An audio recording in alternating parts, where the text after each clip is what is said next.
Hello बच्चों, क्या हाल चाल। सब बढ़िया। तो भैया कैसे चल रही है पढ़ाई लिखाई।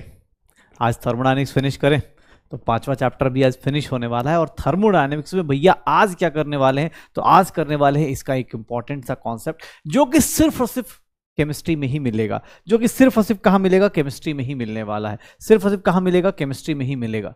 पक्का है वो कौन सी चीज सर? उसका नाम है थर्मोकेमिस्ट्री।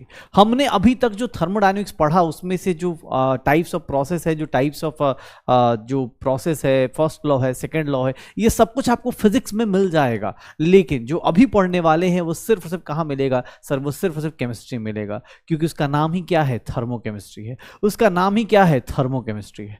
आज हम लोग थर्मोडायनेमिक्स के बाकी सारी चीजें हम लोग फिनिश कर चुके। अगर मैं बात करूं तो मैंने आपको बहुत नए नए टर्म से मिलवाया था। एक इंटरनल एनर्जी मिला, एक सर स्टेट एंट्रोपी मिला, एक अपने पास एंथैल्पी मिला, एक अपने पास गिब्स एनर्जी मिली। तीन चार फंक्शंस मिले हमें, तीन चार चीजें मिली जो हमें बोल सकते हैं कि हम लोगों को कहाँ मिला सर? ये सारी चीजें हमें मिली सर थर्मोडायनेमिक्स के अंदर। थर्मोडायनेमिक्स में ये सारे के सारे क्या हैं, स्टेट फंक्शन है। ये सारे के सारे क्या हैं, स्टेट फंक्शन है। सारे के सारे क्या हैं, स्टेट फंक्शन है। ये सारे के सारे स्टेट फंक्शन थे। ये सारे के सारे एक्सटेंसिव प्रॉपर्टीज थी। ये सारे के सारे एक्सटेंसिव प्रॉपर्टीज थी। सर कौन किससे कैसे रिलेट होता है ये आपको भी पता है। एक्सटेंसिव प्रॉपर्टीज स्टेट फंक्शन था।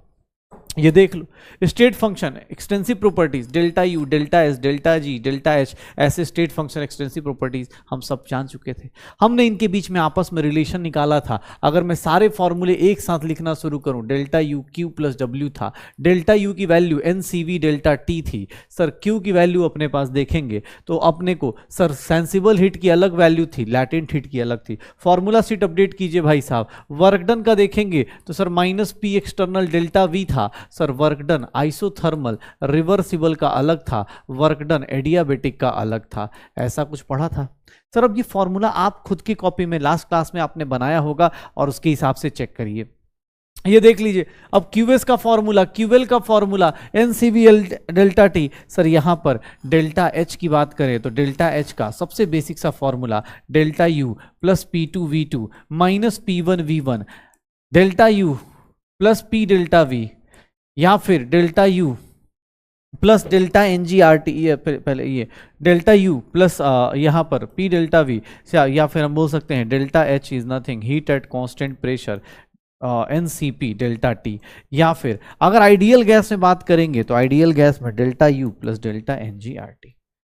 सर हमने ये डेल्टा एच का फॉर्मूला इतने सारे निकाले थे। फिर अगर डेल्टा एस की बात करें तो डेल्टा एस की वैल्यू क्या होती है, क्यू बाई टी होती है, या फिर डेल्टा एच बाई टी होता है, या फिर N C V L N T two by T one होता है, yes N R L N फिर V two by V one होता है, N C P L N T two by T one हो जाता है, plus N R L N P one by P two हो जाता है, N R L N P one by P two हो जाता है। तो डेल्टा एस की वैल्यूज ये आती हैं, डेल्टा एस की वैल्यूज ये आती हैं, डेल्टा एच की वैल्यूज ये आती हैं। पक्का सर? डेल्टा यू हो गया, डेल्टा एस हो गया, डेल्टा एच हो गया, डेल्टा जी हो गया। ये चार चीजें हमारे पास आ गई हैं। ये चार चीजें हमारे पास आ गई, उनमें से सारे फॉर्मूले एक साथ कर लिए। डेल्टा जी का फॉर्मूला भी लिखना चाहो तो delta G is nothing delta H minus T delta S, या फिर V delta P minus S delta T था। सर ये delta G is nothing delta G naught plus R T L N Q C था। या फिर अगर हम equilibrium पे बात करें, एट इक्विलिब्रियम बात करें, इक्विलिब्रियम पे डेल्टा जी नॉट की value minus R T L N K C था के इक्विलिब्रियम, या फिर minus 2.303 R T log K equilibrium था। यही सब फॉर्मूले हमने करे थे लास्ट क्लास में, यही सब फॉर्मूले करे थे। फर्स्ट लॉ क्या था? फर्स्ट लॉ ये था delta U equals to Q plus W. Second law क्या था कि सर सेकंड लॉ में अपने पास बोला जाए तो सर सबकी इंट्रोपी, अगर कोई स्पॉन्टेनियस प्रोसेस होगा, कोई भी स्पॉन्टेनियस प्रोसेस होगा, देखना delta S total greater than zero है या फिर delta G system less than zero होगा, तो इसको हम लोग क्या बोल देंगे? ये कौन सा प्रोसेस कहलाएगा? स्पॉन्टेनियस प्रोसेस कहलाएगा। ये कौन सा प्रोसेस होगा? स्पॉन्टेनियस प्रोसेस होगा। अगर मैं बात करूं delta S total is equals to zero और delta G system is equals to zero, तो सर ये क्या हो जाएगा? रिवर्सिबल कहलाएगा। ये क्या हो जाएगा? रिवर्सिबल, या फिर अपने पास इक्विलिब्रियम कंडीशन। और delta S total less than zero, delta G system less than zero, greater than zero, ये क्या हो जाएगा? नॉन स्पॉन्टेनियस कहलाएगा। ये क्या हो जाएगा? नॉन स्पॉन्टेनियस प्रोसेस कहलाएगा। नॉन स्पॉन्टेनियस प्रोसेस कहलाएगा। Spontaneous process, non spontaneous process, reversible, irreversible, non spontaneous, ये सारी चीजें हो रही होंगी। तो ये हमारा स्टेट फंक्शन है, एक्सटेंसिव प्रॉपर्टीज हैं, ये सारी चीजें होंगी। पक्का? डन? देख ले भाई, तेरे पास तेरा थर्मोडायनामिक्स सर, देख लो अपने सामने है सब कुछ, सारा कुछ आपने पढ़ा हुआ है। अब आपको रिलेट करना है। आपको बोले सर मैं तो बहुत टाइम लग रहा है, ये यार क्या है, एक तो मौसम ना आजकल बेईमान हो गया है, कभी कुछ ठंड पड़ जाती है, कभी गर्मी पड़ जाती है, समझ में ही नहीं आ रहा, डिसाइड ही नहीं हो पा रहा यार। हाँ, समझ में नहीं आ रहा एग्जाम ठंड में देना है गर्मी में देनी है। ठीक है, नींद भी अच्छी खासी आ रही है, सुबह नींद ही नहीं खुल रही। ठीक है देखो, state function, extensive property, intensive property, delta U Q plus W, delta G, delta H minus T, delta S, we delta P, ये सब निकाल देना, हो जाएगा स्टेट फंक्शन, ऐसे आ जाएगा। अच्छा, अब मुझसे किसने बोल दिया कि सर ये सब तो हम लोग थर्मोडायनेमिक्स में पढ़ा था, आज हम लोग क्या पढ़ने वाले हैं? तो आज हम लोग पढ़ेंगे थर्मोकेमिस्ट्री। थर्मोकेमिस्ट्री भैया वो है जो किसी भी केमिकल रिएक्शन में कितना हीट ट्रांसफर हो रहा है, transfer of heat between a system, मतलब थर्मोकेमिस्ट्री किसी केमिकल रिएक्शन से काम करेगा।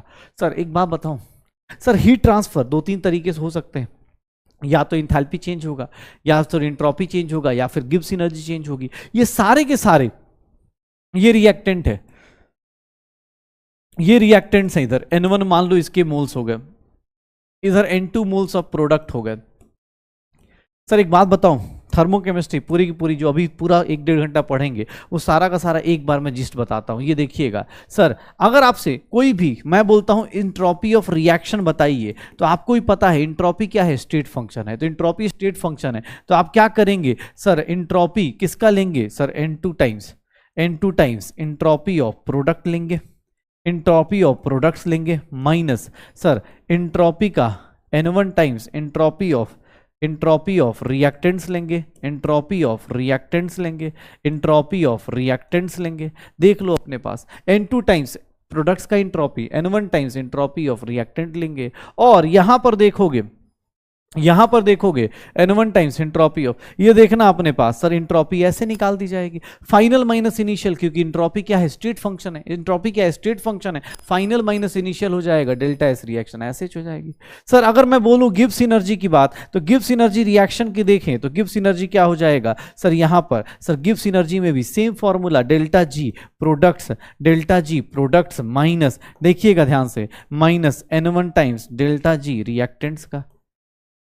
रिएक्टेंट्स का हो जाएगा, यही होगा।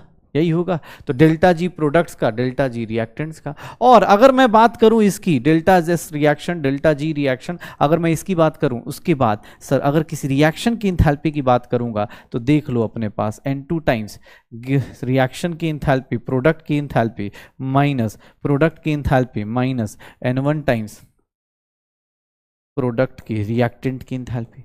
सर कुछ नहीं, थर्मोकेमिस्ट्री में आज सिर्फ और सिर्फ इतना ही करना है। अगर किसी रिएक्शन की इंथैल्पी निकालनी है तो सर रिएक्शन की इंथैल्पी के लिए प्रोडक्ट माइनस रिएक्टेंट करेंगे, रिएक्शन की गिब्स एनर्जी निकालनी है प्रोडक्ट माइनस रिएक्टेंट करेंगे, एंट्रोपी निकालनी है प्रोडक्ट माइनस रिएक्टेंट करेंगे। बस इस केस में सर, बाकी लोगों में तो एक्सेप्शन नहीं आएगा, बस इस केस में याद रखिएगा, बस अभी बता देता हूं क्योंकि अभी से याद रखिएगा, एक्सेप्ट कंबशन इंथैल्पी एंड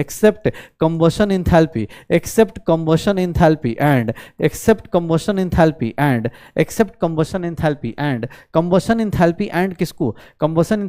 किसको लेना है, एक्सेप्ट कंबशन इंथैल्पी एंड क्या बोलेंगे, बॉन्ड डिसोसिएशन एंथैल्पी। सर दो ही लोगों को छोड़ के आपको हमेशा बॉन्ड डिसोसिएशन एंथैल्पी, बाकी सब जगह आंख बंद करके प्रोडक्ट माइनस रिएक्टेंट करना है। देखो एंट्रोपी में कोई चेंज नहीं, गिब्स एनर्जी में कोई चेंज नहीं, एंट्रोपी और गिब्स एनर्जी में हमेशा प्रोडक्ट माइनस रिएक्टेंट करना है, लेकिन अगर आपको इंथैल्पी के केस में बोला जाए तो इंथैल्पी के केस में प्रोडक्ट माइनस रिएक्टेंट अपोजिट कहां होगा, दो जगह होगा। रिएक्टेंट माइनस प्रोडक्ट कब होगा, जब आपको combustion enthalpy and bond dissociation enthalpy दी होगी। जब आपको combustion enthalpy and bond dissociation enthalpy दी जाएगी, उस टाइम पे अपोजिट चलेगा। तो थर्मोकेमिस्ट्री क्या है, it is the branch of physical chemistry जो किसको डील करता है, ट्रांसफर हीट को, किसको डील करता है, ट्रांसफर ऑफ हीट को, कहां से कहां के बीच में sir, transfer of heat between a chemical system and surrounding. Sir इसमें कुछ नहीं, हीट गिव्स एनर्जी के फॉर्म में हो सकता है, एंट्रोपी के फॉर्म में हो सकता है, इंथैल्पी के टर्म में हो सकता है। प्रोडक्ट माइनस रिएक्टेंट कीजिए, क्यों? क्योंकि ये सारे के सारे क्या है, स्टेट फंक्शन है। बस एक्सेप्शन आपको बता याद रखना है, एक्सेप्शन क्या है याद करो। एक्सेप्शन क्या है, जहां रिएक्टेंट माइनस प्रोडक्ट क्या करोगे सर, रिएक्टेंट माइनस प्रोडक्ट कहां कहां करोगे, combustion enthalpy and bond dissociation enthalpy में। पक्का? तो थर्मोकेमिस्ट्री इज नथिंग, पक्का। आज बस यही डिस्कस करना है, product minus reactant, N1 moles N2 moles, उसके इतने स्टोइचियोमेट्रिक कोएफिशिएंट, इसके इतने स्टोइचियोमेट्रिक कोएफिशिएंट, बस करते चलो। थर्मोकेमिकल रिएक्शन देखो भाई साहब, सर ये कुछ बेसिक चीजें हैं, क्योंकि आजकल स्टेटमेंट बेस्ड क्वेश्चन आने लगे हैं, तो इसलिए ये स्टेटमेंट बेस्ड थ्योरी थोड़ी पढ़नी पड़ती है। थर्मोकेमिकल रिएक्शन किसको बोलते हैं सर, वो रिएक्शन जो क्या बता दे। सर ये देखिएगा यहां पर दो तीन चीजें होती हैं। नॉर्मल कोई रिएक्शन लिख देगा तो थर्मोकेमिकल रिएक्शन नहीं बोल सकते। थर्मोकेमिकल रिएक्शन के लिए एक सिंपल सा कंडीशन है सर, पहली चीज बैलेंस्ड केमिकल रिएक्शन होना चाहिए, बैलेंस केमिकल रिएक्शन होना चाहिए, साथ में उसका फिजिकल स्टेट दिया होना चाहिए रिएक्टेंट और प्रोडक्ट का, एंड तीसरी चीज उसके अंदर कितना हीट चेंज हो रहा है। ये तीनों चीज अगर दी गई है तो ही हम बोलेंगे थर्मोकेमिकल रिएक्शन। अब आपसे मैं क्या बोल रहा हूं, आजकल स्टेटमेंट बेस्ड क्वेश्चन आ रहे हैं तो वहां पर ये छोटे छोटे डेफिनेशन, अदरवाइज पहले लोग इसको भाव नहीं देते थे, लेकिन आज के टाइम पे तुम्हें ही पता है, अगर नॉर्मल कोई रिएक्शन दी हुई है ना, calcium carbonate calcium oxide plus CO2, ये नॉर्मल केमिकल रिएक्शन है। लेकिन अगर यहीं पर मैं इसको लिख दूं कि ये सॉलिड है, ये सॉलिड है, ये गैस है, और इस रिएक्शन की इंथैल्पी क्या है सर, -X किलो जूल्स है, अब ये क्या कहलाएगी सर, फिजिकल स्टेट दिया हुआ है, इसका क्या दिया गया, एनर्जी दी गई है, इंथैल्पी दी गई है, तो अब इसको क्या बोलेंगे, थर्मोकेमिकल इक्वेशन बोलेंगे। थर्मोकेमिकल रिएक्शन किसको बोलते हैं, जहां पर तीनों चीजें मेंशन होती हैं, बैलेंस्ड रिएक्शन होती है, बैलेंस्ड रिएक्शन होती है, फिजिकल स्टेट होता है, बैलेंस्ड रिएक्शन होगा, फिजिकल स्टेट होगा, और तब ये हमारा क्या कहलाएगा, थर्मोकेमिकल इक्वेशन कहलाएगा, तब हमारा क्या कहलाएगा, थर्मोकेमिकल रिएक्शन कहलाएगा। पक्का हो जाएगा सर, श्योर हो? चलो, हीट ऑफ रिएक्शन। अब देखो थोड़ा सा डेफिनेशन बेस्ड चल रहा है आज, क्योंकि ना इसमें थोड़ा थ्योरी ज्यादा है, ऑब्वियस है, इसमें डेफिनेशन बेस्ड क्वेश्चंस थोड़े से ज्यादा हैं, न्यूमेरिकल्स भी आएंगे, लेकिन हाँ थोड़ा सा भी देखते हैं। हीट ऑफ रिएक्शन या इंथैल्पी ऑफ रिएक्शन किसको बोलेंगे, अमाउंट ऑफ हीट रिलीज कहां से, किससे सर, जब कुछ नंबर ऑफ मोल्स रिएक्ट करते हैं, कंप्लीटली रिएक्ट करते हैं, उसी को हीट ऑफ रिएक्शन बोलेंगे। अब हीट ऑफ रिएक्शन के लिए कंडीशन लिखी गई है, balanced chemical reaction, balanced chemical reaction. क्यों सर, यहां पर देखिएगा, अगर आप इसको बोले हीट ऑफ रिएक्शन, सर इसको हीट ऑफ रिएक्शन नहीं ले सकते, क्यों? क्योंकि सर ये बैलेंस्ड नहीं है, ये क्या है, बैलेंस्ड नहीं है। इसको हीट ऑफ रिएक्शन बोल सकते हैं, इसको हीट ऑफ रिएक्शन बोल सकते हैं। आपको जानबूझ के एग्जाम हॉल में ये छोटे छोटे पॉइंट वाले क्वेश्चंस परेशान कर सकते हैं। Sir heat of reaction at constant pressure को हम लोग क्या बोल देंगे, ΔH, और वही heat of reaction at constant volume होगा तो उसको हम लोग क्या बोल देंगे, ΔE, इंटरनल एनर्जी का चेंज। याद करो, ΔH और ΔU हमें पता है ना, ΔH और ΔU याद है हमें, ΔH और ΔU याद है क्या होता है, ΔH और ΔU क्या है सर, ΔH और ΔU इंटरनल, इन दोनों के बीच का heat at constant pressure, heat at constant volume का सब डिफरेंस कितना था, P ΔV, या फिर ΔNGRT था, ΔNGRT था QP माइनस QV, या फिर इसी को लिख दें ΔH माइनस ΔU, यही था अपने पास। पक्का, तो P ΔV ΔNGRT हो जाएगा, ΔH माइनस ΔU कर लो, पक्का हीट ऑफ रिएक्शन हो जाएगा, इंथैल्पी ऑफ रिएक्शन आ जाएगी। सर दोनों का बस डेफिनेशन बेस देख लीजिएगा, थोड़ा सा भी थ्योरी में थ्योरेटिकल चीज़ें हैं तो उसी को बस बता रहा हूँ, क्योंकि थ्योरेटिकल पॉइंट्स भी अपने को, मतलब आज के टाइम में मुझे ऐसा लगता है कि अब क्वेश्चंस आ सकते हैं। जैसे केमिकल रिएक्शन की, सर किस पे हीट ऑफ रिएक्शन किस पे डिपेंड करता है, sir heat of reaction 3-4 factors है, 5 फैक्टर्स है, उस पर डिपेंड करता है। किस पे सर, वो किस कंडीशन पे रिएक्शन की जा रही है, वो कांस्टेंट टेम्परेचर पे है या कांस्टेंट प्रेशर पे है या कांस्टेंट वॉल्यूम पे है, ये सारी चीजों पे। कांस्टेंट प्रेशर पे होगा तो उसकी हीट को क्या बोलेंगे, एंथैल्पी। कांस्टेंट टेम्परेचर पे होगा तो उसको क्या बोलेंगे, कांस्टेंट टेम्परेचर पे होगा तो उसको हम लोग क्या बोल देंगे सर, इंटरनल एनर्जी। इन दोनों के बीच का रिलेशन आप सबको पता है। तो ये अब किस पे डिपेंड कर रही है, रिएक्शन की कंडीशंस पे। दूसरा किस पे डिपेंड कर रहा है, क्वांटिटी ऑफ रिएक्टेंट पे। क्वांटिटी ऑफ रिएक्टेंट क्या कहता है, ध्यान सुनना। क्वांटिटी ऑफ रिएक्टेंट मतलब कि सर अगर आप इस रिएक्शन की वैल्यू -X कर रहे हो, अगर आपने इस रिएक्शन को 2 से मल्टीप्लाई कर दिया तो एनर्जी भी क्या हो जाएगी, 2 से मल्टीप्लाई हो जाएगी। मतलब क्वांटिटी बढ़ाई, अगर मान लो मैं बोल रहा हूं कि इस पेन का प्राइस 10 रुपये है तो 10 पेन का प्राइस कितना हो जाएगा, मल्टीप्लाई। वही हालत है कि सर अगर इस रिएक्शन की क्वांटिटी -X, इससे -X एनर्जी रिलीज हो रही है तो इससे कितनी हो जाएगी, 2 टाइम्स। ठीक है, मतलब आप रिएक्शन को मल्टीप्लाई करोगे, रिएक्शन को मल्टीप्लाई करोगे, ये भी मल्टीप्लाई होगा। Third one, physical state of product and reactant. ध्यान सुनिएगा क्योंकि ये लाइन ना, देखो पहली चीज सर हीट कंडीशंस पे शायद याद भी रहेगी, heat at constant pressure, heat at constant volume. Sir second one आप बोल सकते हो कि सर रिएक्शन को मल्टीप्लाई किया तो हीट चेंज हो जाए, लेकिन ये देख लीजिएगा, ये देखिएगा, अगर मैं इस रिएक्शन को देखूं, अरे H2 यहां लिक्विड होगा, लिक्विड होगा, ये देखो फिजिकल स्टेट की बात कर रहा हूं, यहां देखना सर, ये देखो यहां पर भी आप वाटर बना रहे हो, यहां पर भी वाटर बना रहे हो, लेकिन इस केस में जो वाटर का सर रिएक्शन एंथैल्पी है वो क्या है, अलग आ रहा है। क्यों? क्योंकि सर फिजिकल स्टेट अगर बात करें, फिजिकल स्टेट में बात करें for H2O liquid delta H is more negative. क्यों? क्योंकि सर आपको ही पता है अगर पानी को लिक्विड से गैस में डालना होगा तो और ज्यादा एनर्जी क्या करनी पड़ेगी, सम अमाउंट ऑफ एनर्जी क्या करनी पड़ेगी, अगर आपको वेपर्स को कन्वर्ट करना है लिक्विड में। ठीक है, अगर मैं बोल दूं, ध्यान सुनना, अगर मैं बोल दूं कि सर वाटर से ये लिक्विड बनाना है तो ये कितना अमाउंट दे रहा है, इतना अमाउंट रिलीज कर रहा है, लेकिन अगर इसी को गैस में बनाना है तो गैस में बनाने के लिए क्या करना पड़ेगा, लिक्विड को और ज्यादा हीट देनी पड़ेगी तब जाके गैस में बनेगा। देखोगे इसकी वैल्यू क्या आ रही है, कम नेगेटिव आ रही है, क्योंकि कुछ पोर्शन किस में चला गया, लिक्विड से गैस में कन्वर्ट करना चला गया। या फिर उल्टा सोचो कि सर ये वाला रिएक्शन की एनर्जी ज्यादा नेगेटिव है, इसकी लेस नेगेटिव है। क्यों? क्योंकि कुछ पोर्शन कहां चला गया होगा, लिक्विड से गैस कूलिंग में चला गया होगा। ऑब्वियस है इस केस में क्या होगा, जब वेपर गैस में कन्वर्ट हुआ होगा तो कुछ गैस क्या होगा, कुछ अमाउंट ऑफ हीट कुछ और निकल गया होगा।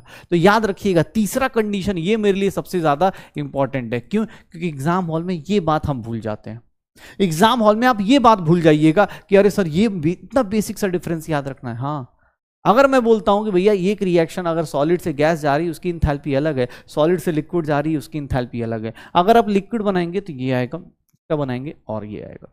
ठीक है, पक्का? सर इसमें ज्यादा वैल्यू क्यों आ रही है? क्योंकि ऑब्वियस है सर इसमें लिक्विड से जब गैस में जाएंगे तो ऑब्वियस है आपको क्या करना पड़ेगा, एनर्जी देना पड़ेगा, तो इसीलिए अपनी एनर्जी क्या हो जाएगी, जो ज्यादा एनर्जी निकल रही थी वो एनर्जी कम हो जाएगी। तो फिजिकल स्टेट पे डिपेंड करता है। बाकी देखो एलोट्रॉपिक फॉर्म्स पे डिपेंड करता है, ऑब्वियस एलोट्रॉपिक फॉर्म्स पे डिपेंड करेगा। फिजिकल नेचर देख लीजिए सर, अगर आप ग्रेफाइट से करते हैं रिएक्शन का, ग्रेफाइट से करते हैं तो रिएक्शन का इंथैल्पी ये आता है, अगर आप डायमंड से करते हैं रिएक्शन की इंथैल्पी ये आती है। तो आपको 4 फॉर्म मिले अभी तक, देखना। अब तुम्हें कुछ नहीं करना, डिपेंड्स ऑन, यहां पर देखो पहला काम सर, पहला चीज किस पे डिपेंड कर रहा था सर, पहली चीज अगर मैं बोलूं या तो पहले जैसे मैं अपने लिए इंपॉर्टेंट चीजें लिख लूंगा कि सर वो पहले किस पे डिपेंड कर रहा था, फिजिकल स्टेट पे, मेरे लिए इंपॉर्टेंट ये है। सेकंड सर एलोट्रॉपिक फॉर्म पे, क्योंकि ये सब चीजें आप भूल जाओगे। बाकी अगर आपसे बोल देगा नहीं सर क्वांटिटी ऑफ रिएक्टेंट पे डिपेंड करेगा तो शायद आप टिक मार सकते हो, ये वाला ऑप्शन टिक मार सकते हो कि क्वांटिटी ऑफ रिएक्टेंट तो हम सर बता ही सकते हैं, क्वांटिटी ऑफ रिएक्टेंट तो हम बता ही सकते हैं, क्वांटिटी ऑफ रिएक्टेंट तो हम लोग बता ही सकते हैं, क्वांटिटी ऐसा होगा। या फिर कंडीशंस पे, रिएक्शन की कंडीशंस पे, तो ये तो वाला अपना मतलब जो मुझे लगता है थर्मोडायनेमिक्स पढ़ा हुआ है तो थर्मोकेमिस्ट्री का ये वाला तो अटेम्प्ट कर दोगे, बट ये दोनों छूट जाते हैं। लोगों को क्वेश्चन पूछ दो ना धमका के कि भैया फिजिकल स्टेट पे डिपेंड करता है, तो आए आए हाँ, अरे भाई फिजिकल स्टेट पे डिपेंड करता है रिएक्शन की एंथैल्पी। अगर आपने फिजिकल स्टेट चेंज कर दिया, लिक्विड से गैस कर दिया, सॉलिड कर दिया, पूरी एंथैल्पी चेंज हो जाएगी। तो फिजिकल स्टेट इंपॉर्टेंट है, एलोट्रॉपिक फॉर्म इंपॉर्टेंट है, ये दोनों आप याद हो जाती हैं, ये दोनों तो आप थर्मोडायनेमिक्स से इसको याद कर लेते हो, और यहाँ पे थर्मोकेमिस्ट्री में ये पता हो जाता है कि बार बार रिएक्शन की एंथैल्पी चेंज करेंगे तो ये भी चेंज हो जाएगा। ये देखिएगा टेम्परेचर की बात करें तो टेम्परेचर का भी इफेक्ट होता है, और शायद हम सब लोग ये जानते हैं, ये वाला फॉर्मूला हम सबने कल लास्ट क्लास में पढ़ा भी था, dH/dt eight constant pressure is nothing, Cp हो जाता है सर, वही है शायद। अब अगर सर सब कुछ ही चेंज हो रहा है तो ऑब्वियस है Cp ऑफ रिएक्शन लिखेंगे, इसी को किरचॉफ्स इक्वेशन बोल दिया। शायद याद करो ये भी पढ़ा था, कांस्टेंट वॉल्यूम पे डेल्टा यू सर इंट्रोपी का टेम्परेचर के साथ रिलेशन पढ़ा था, कांस्टेंट वॉल्यूम पे सर ये किसके इक्वल था, Cv के इक्वल था, डेल्टा ऑफ Cv क्योंकि रिएक्शन हो रही है सर, वहां प्रोसेस था, यहां पर Cv क्या हो जाएगा सर, यहां रिएक्शन का लेंगे, प्रोडक्ट माइनस रिएक्टेंट लेंगे। तो सर टेम्परेचर का इफेक्ट देख लो, इंथैल्पीज अगर अलग अलग टेम्परेचर पे दी गई हैं तो उनके बीच का जो डिफरेंस है वो किसके इक्वल होगा, रिएक्शन की सर जो Cp होगा, Cp मतलब प्रोडक्ट माइनस रिएक्टेंट की जो मोलर हीट कैपेसिटी का जो डिफरेंस होगा उसी को बोलेंगे डेल्टा Cp। डेल्टा Cv किसको बोलेंगे सर, ये बोल देंगे। डेल्टा Cv क्या हो जाएगी देख लो, प्रोडक्ट माइनस रिएक्टेंट कर लेना, तो at constant pressure at constant volume ये हो जाएगा पक्का। तो डेल्टा U/डेल्टा T dH/dt डेल्टा Cp आ जाएगा, डेल्टा Cv आ जाएगा। पक्का। तो ये 5 फैक्टर्स हैं, मैं पांचों फैक्टर्स में से ये 5 फैक्टर्स हैं। पांचवा फैक्टर टेम्परेचर, मेरे लिए जो मुझे लगता है आपके नोट्स में ये दोनों चीजें बहुत ज्यादा हाईलाइटेड होने चाहिए, क्योंकि ये दोनों में गलतियां बच्चे बहुत आसानी से करते हैं, बहुत ही आसानी से कर देते हैं। ठीक है, तो ऐसा मत कर देना भाई। फिजिकल स्टेट, एलोट्रॉपिक फॉर्म, ये सब चीजें याद रखिएगा पक्का। तो ये देख लेना अपने पास यही 5 कंडीशन है जिसपे पूरा का पूरा हीट ऑफ रिएक्शन डिपेंड करता है, डेल्टा एच डिपेंड करता है। ठीक है, ये सारी चीजें हो जाएंगी सर पक्का। चलिए बढ़िया, अब देखते हैं हीट ऑफ रिएक्शन किस पे डिपेंड नहीं करता है। थोड़ा सा ये नोट करके डाल दीजिएगा, हीट ऑफ रिएक्शन किस पे डिपेंड नहीं करता। थोड़ा सा भी सत्संग चल रहा है, थोड़ा सा अभी सत्संग शुरुआत में चल रहा है, अभी न्यूमेरिकल आएगा, थोड़ा देर वेट कर लीजिए। सर हीट ऑफ रिएक्शन किस पे डिपेंड नहीं करता, नंबर ऑफ स्टेप्स, मतलब 4 स्टेप में हो रहा है, 5 स्टेप में हो रहा है, इससे कोई फर्क नहीं पड़ रहा। सर बीच में किस पे डिपेंड नहीं कर रहा, इंटरमीडिएट कौन बनेगा कौन नहीं बनेगा इससे हमें कोई फर्क नहीं पड़ता। हम रिएक्शन को देखेंगे, इनिशियल देखेंगे, फाइनल देखेंगे, उसके हिसाब से निकाल देंगे। और किस पे डिपेंड नहीं करता सर, टाइम ऑफ रिएक्शन पे डिपेंड नहीं करता। सर किस पे डिपेंड नहीं करता, इंटरमीडिएट पोजीशन पे डिपेंड नहीं करता, नंबर ऑफ स्टेप्स पे डिपेंड नहीं करता, और टाइम ऑफ रिएक्शन पे डिपेंड नहीं करता है। बस ये ध्यान रखिएगा कि ये हीट चेंज जो इंथैल्पी ऑफ रिएक्शन है वो इन चीजों 3 चीजों पे डिपेंड नहीं करती है, वो इन 3 चीजों पे डिपेंड नहीं करती है पक्का। श्योर हो सर, सारी थ्योरी हो गई। चलो थोड़ी सी और उसके बाद चालू करते हैं। तो अब तुमसे कोई बोल दे कि सर रिएक्शन की इंथैल्पी अभी जस्ट आपने बताई कि सर क्या होगा, sum of enthalpy of product minus sum of enthalpy of reactant, यही होगा। एक्सेप्शन अभी जस्ट बताया था, बताओगे क्या होगा, एक्सेप्ट क्या होगा, इसको एक्सेप्ट क्या होगा, accept in case of combustion enthalpy. अगर कंबशन इंथैल्पी दी गई है and bond dissociation enthalpy, in case of combustion enthalpy and bond dissociation enthalpy, in case of combustion enthalpy and bond dissociation enthalpy, in case of combustion enthalpy and bond dissociation enthalpy। Sir इन दोनों cases में combustion enthalpy और bond dissociation enthalpy में, combustion enthalpy और bond dissociation enthalpy में, इन दोनों case में combustion और bond dissociation enthalpy में भैया क्या हो जाएगा, ठीक है कंबशन। इस केस में क्या हो जाएगा कि sir delta H of reaction निकालने जाएंगे तो वो क्या हो जाएगा sir, summation of sir combustion enthalpy of product reactant minus क्या आ जाएगा, प्रोडक्ट आ जाएगा। अब इस केस में निकालने जाएंगे तो समेशन किसका आ जाएगा सर, रिएक्टेंट माइनस प्रोडक्ट आ जाएगा।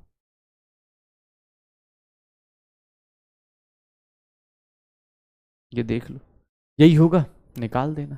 सर आपको बस ये ध्यान रखना है कि जब भी आपसे कोई पूछ दे, आपसे जब क्वेश्चन पूछा जाए इंथैल्पी का, तो इंथैल्पी में हमेशा क्या रहता है, इंथैल्पी में हमेशा रहता है भैया, इंथैल्पी में हमेशा रहेगा सर प्रोडक्ट माइनस रिएक्टेंट। लेकिन in case of combustion enthalpy and bond dissociation enthalpy, reactant minus क्या करना है, प्रोडक्ट करना है, रिएक्टेंट माइनस क्या करना है, प्रोडक्ट करना है। पक्का हो जाएगा सर। रिएक्शन की इंथैल्पीज यही होती है, इन्हीं के ऊपर वर्क करेंगे, इसी के ऊपर निकालते चलिए। डन।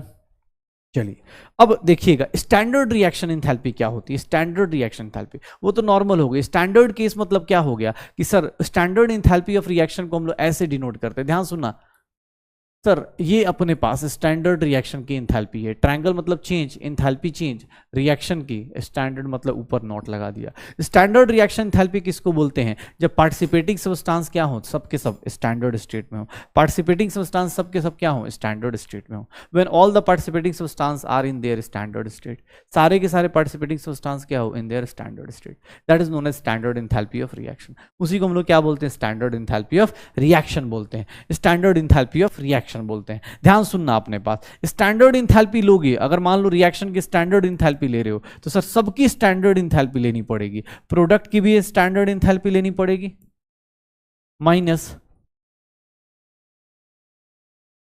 रिएक्टेंट की भी स्टैंडर्ड इंथैल्पी लेनी पड़ेगी, प्रोडक्ट की स्टैंडर्ड इंथैल्पी लेनी पड़ेगी माइनस रिएक्टेंट की भी स्टैंडर्ड इंथैल्पी लेनी पड़ेगी। तो ये देख लेना अपने पास, product minus reactant, product minus reactant, ठीक है, product minus reactant. Sir product minus reactant सबकी स्टैंडर्ड ली जाएगी। स्टैंडर्ड स्टेट का मतलब क्या होता है, स्टैंडर्ड स्टेट का मतलब होता है, ध्यान सुना, स्टैंडर्ड स्टेट या फिर इसी को हम लोग बोल देते हैं रेफरेंस स्टेट। स्टैंडर्ड स्टेट मतलब कुछ ऐसा नहीं, बहुत तगड़ी चीज है। स्टैंडर्ड स्टेट मतलब जो नेचुरल स्टेट होता है, जैसे कोई किस फॉर्म में एग्जिस्ट करता है, कोई किस फॉर्म में एग्जिस्ट करता है नेचुरली। जैसे मैं तुमसे बोलूं हाइड्रोजन का नेचुरल स्टेट क्या है, गैस, नाइट्रोजन का नेचुरल स्टेट क्या है सर? गैस। सर अगर मैं ऑक्सीजन की बात करूं तो ऑक्सीजन का नेचुरल स्टेट क्या है? गैस। तो सर स्टैंडर्ड स्टेट और नेचुरल स्टेट क्या है? इसको बोलते हैं हम लोग state of substance eight 273 kelvin and 1 atm pressure. Standard condition में डाल दो एस 1 बार स्टैंडर्ड 1 बार, ठीक है, 1 bar pressure, 273 kelvin and 1 bar pressure. इसी को हम लोग बोल देते हैं कि सर ये क्या हो जाएगा, ये क्या हो जाएगा सर, ये क्या हो जाएगा 270 अरे यार 298 सॉरी एनसीईआरटी देखेंगे 298 केल्विन एंड 1 बार। ये स्टैंड मतलब जो रूम टेम्परेचर पे जैसे एग्जिस्ट कर जाए। जैसे फॉर एग्जांपल अब सिंपल सा देखना, हाइड्रोजन एलिमेंट किस में करेगा एग्जिस्ट? हाइड्रोजन गैस में। नाइट्रोजन किस में एग्जिस्ट करेगा? नाइट्रोजन गैस में। सर ऑक्सीजन गैस की बात करें, ऑक्सीजन गैस में। सर अगर मैं देखूं फ्लोरीन किस में एग्जिस्ट करेगा? फ्लोरीन गैस में। क्लोरीन किस में एग्जिस्ट करेगा? Cl2 गैस में। लेकिन अगर मैं बात करूं ब्रोमीन की, तो ब्रोमीन कैसे एग्जिस्ट करता है? याद रखिएगा, गलती से ही मत बोल दीजिएगा, ब्रोमीन लिक्विड होता है।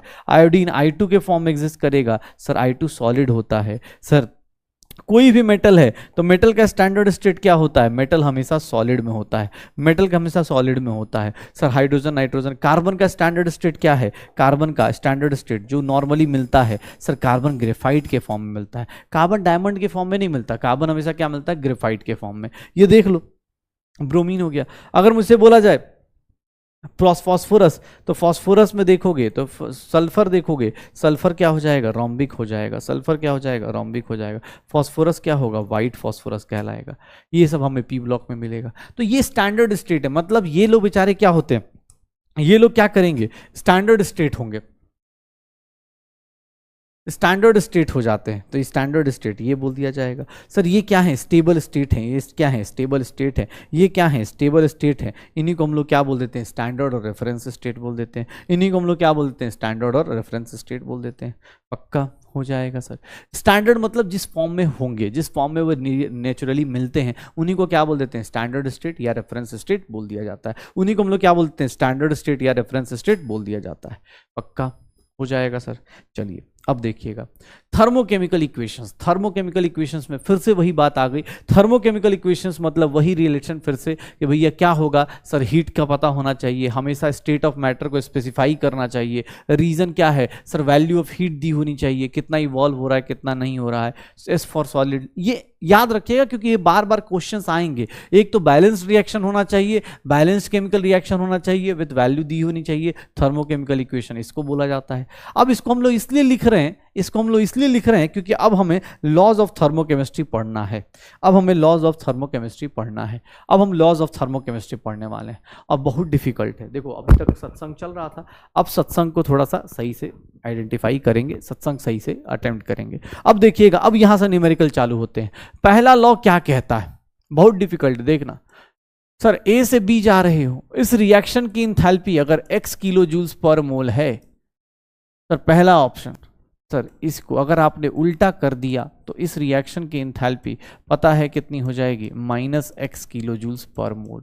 मतलब अगर आपने रिएक्शन को रिवर्स किया, इनिशियल के बदले फाइनल कर दिया, फाइनल के बदले इनिशियल कर दिया, तो याद रखिएगा इस केस में, याद रखिएगा जब भी आपसे कोई क्वेश्चन पूछे ए से बी जा रहे हैं और बी से ए आ रहे हैं, डेल्टा एच की वैल्यू क्या होगी? x kilo joules. उसके आते टाइम डेल्टा एच की वैल्यू क्या हो जाएगी? -x। ये देख लो अपने पास सर, x -x। सर सिर्फ और सिर्फ क्या करना है सर? सिर्फ और सिर्फ मैग्नीट्यूड के आगे का साइन चेंज करना है। एक प्लस है तो उधर से आते टाइम क्या करना है? माइनस करना है। ये प्लस है तो उसको आते टाइम क्या करना है? माइनस करना है।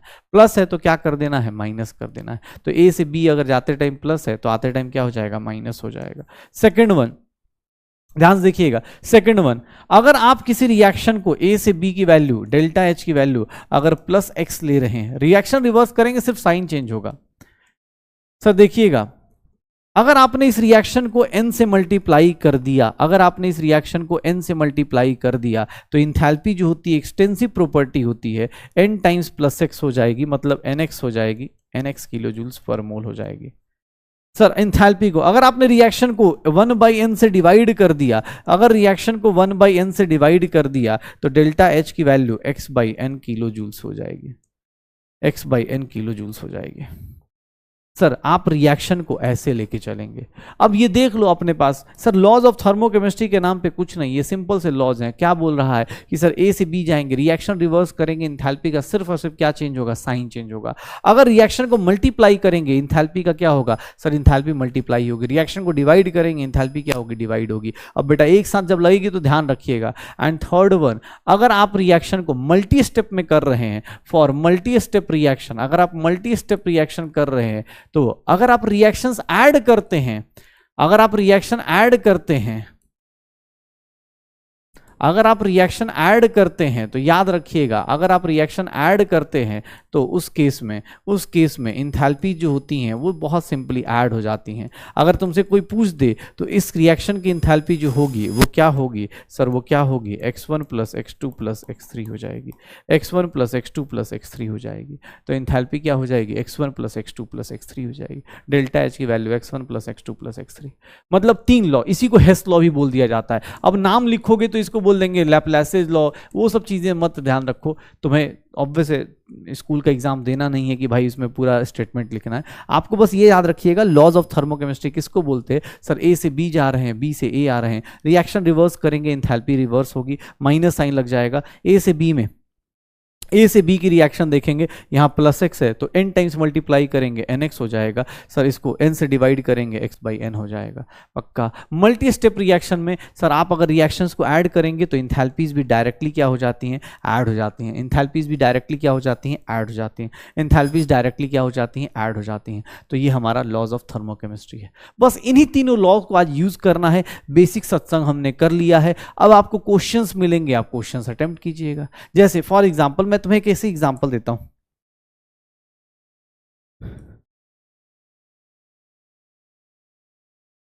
ये रिएक्शन दिया हुआ है, इसका डेल्टा एच की वैल्यू माइनस 400 दिया हुआ है।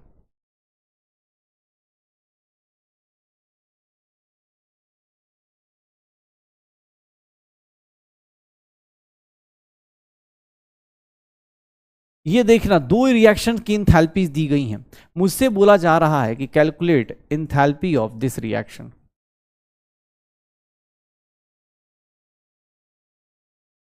इस रिएक्शन की इंथैल्पी निकालो, इस रिएक्शन की इंथैल्पी निकालो। सबसे पहला काम ये सोचना है, सबसे पहला काम आपको ये सोचना है कि भैया आप कैसे इसको मैनेज कर सकते हो, मतलब कैसे इसको ला सकते हो, इस रिएक्शन को कैसे लाओगे, x टू जेड कैसे लेके आओगे, x टू जेड कैसे आएगा। सर x टू जेड लाने के लिए आप क्या करने वाले हो, देखना ध्यान से। x टू जेड कैसे लाओगे, तो सर कुछ नहीं, x टू जेड कैसे लाए, सर सबसे पहले x को देखो, x कहाँ होना चाहिए रिएक्टेंट में। सर आपको x है क्या, नहीं, आपका 2 टाइम्स x है, तो आप पहले रिएक्शन को क्या करोगे, 2 से डिवाइड करोगे। 2 से जैसे ही डिवाइड करोगे, देखना अपने पास आपका रिएक्शन में सर 2 से जैसे ही डिवाइड करोगे, 2 से जैसे ही डिवाइड करोगे सर ये एंथैल्पी भी क्या हो जाएगी, 2 से डिवाइड हो जाएगी। देखना ध्यान से। सर आपको क्या बोला, रिएक्शन में रिएक्टेंट देखो, रिएक्टेंट इधर है, इसका 2 मोल्स है, इसका 1 मोल चाहिए, मैं इसको देखूंगा, ये मेरा रिक्वायर्ड रिएक्शन है, मैं इसको देख के निकालूंगा। ये मेरा रिक्वायर्ड रिएक्शन, मैं इसको देखूंगा, मुझे और किसी चीज को नहीं देखना। मैं इससे डिसाइड करूंगा उनका कितना लेना है कितना नहीं लेना। मैंने देखा x का 1 मोल चाहिए, तो मैंने क्या किया, x को सर 1 कर दिया। कैसे किया, ऊपर वाली रिएक्शन को 2 से डिवाइड कर दिया, एंथैल्पी भी 2 से डिवाइड हो। सर जेड किधर चाहिए, प्रोडक्ट साइड, जेड दिया किधर है, sir reactant side. Reaction reverse कर दूं क्या, जैसे ही रिएक्शन रिवर्स करूंगा सर इस रिएक्शन की एंथैल्पी कितनी हो जाएगी, प्लस 400 हो जाएगी। और अब देखोगे तो ये कैंसिल आउट हो गया। सर जेड मुझे कुछ भी मल्टीप्लाई डिवाइड करने की जरूरत नहीं पड़ी। इस रिएक्शन की इंथैल्पी देखोगे तो -50 प्लस 400, -50 प्लस 400 प्लस 350 आ गई।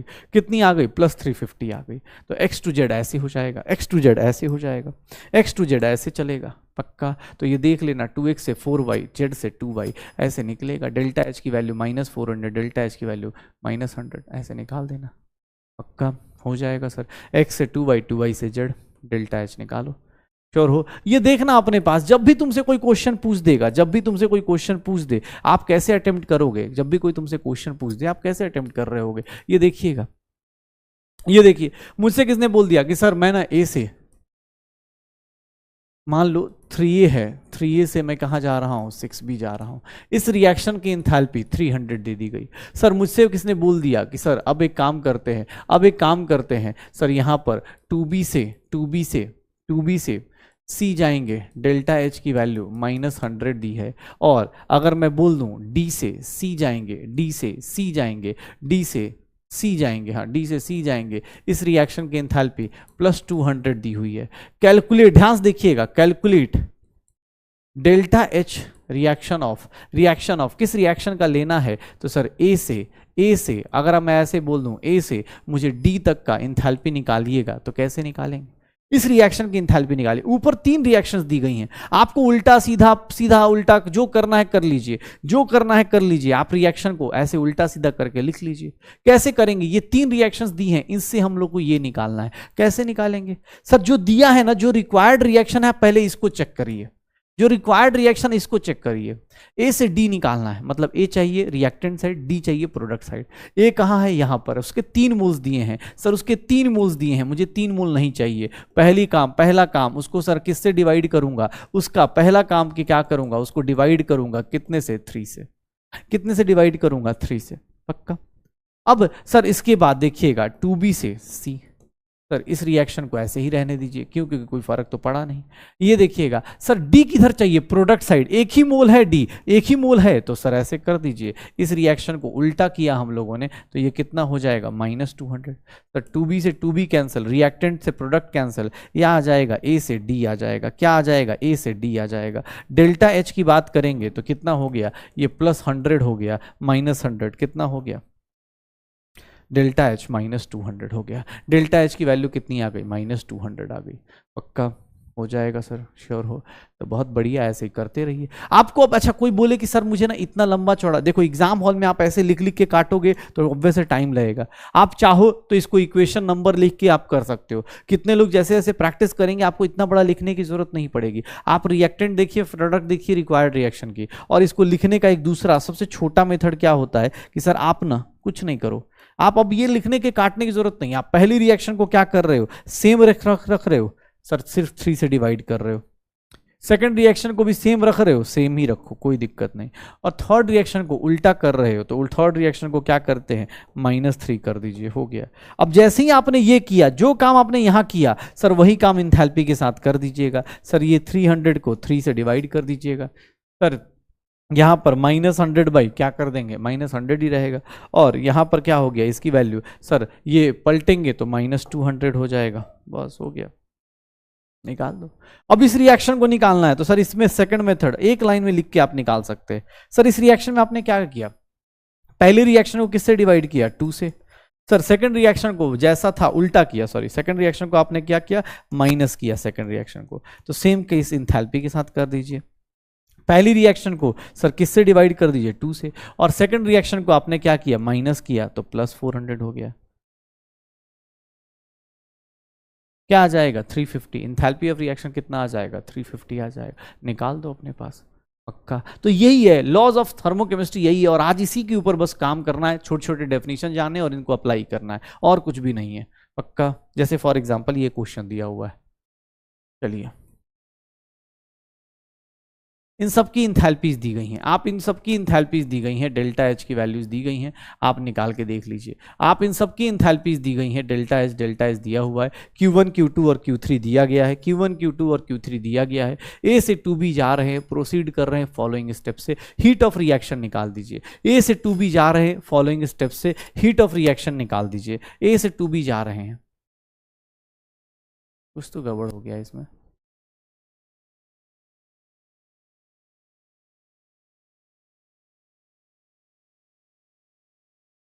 चलो अब बताओ कितना होगा, 2D होगा वहां पे, ए से 2B। अब बताओ, अब करो हो जाएगा, अब करो हो जाएगा। क्या करोगे सर, पहली रिएक्शन को क्या करना है, सेम रखना है, पहली रिएक्शन सेम रहेगी। सेकंड रिएक्शन को भी सेम रखेंगे क्योंकि C और D।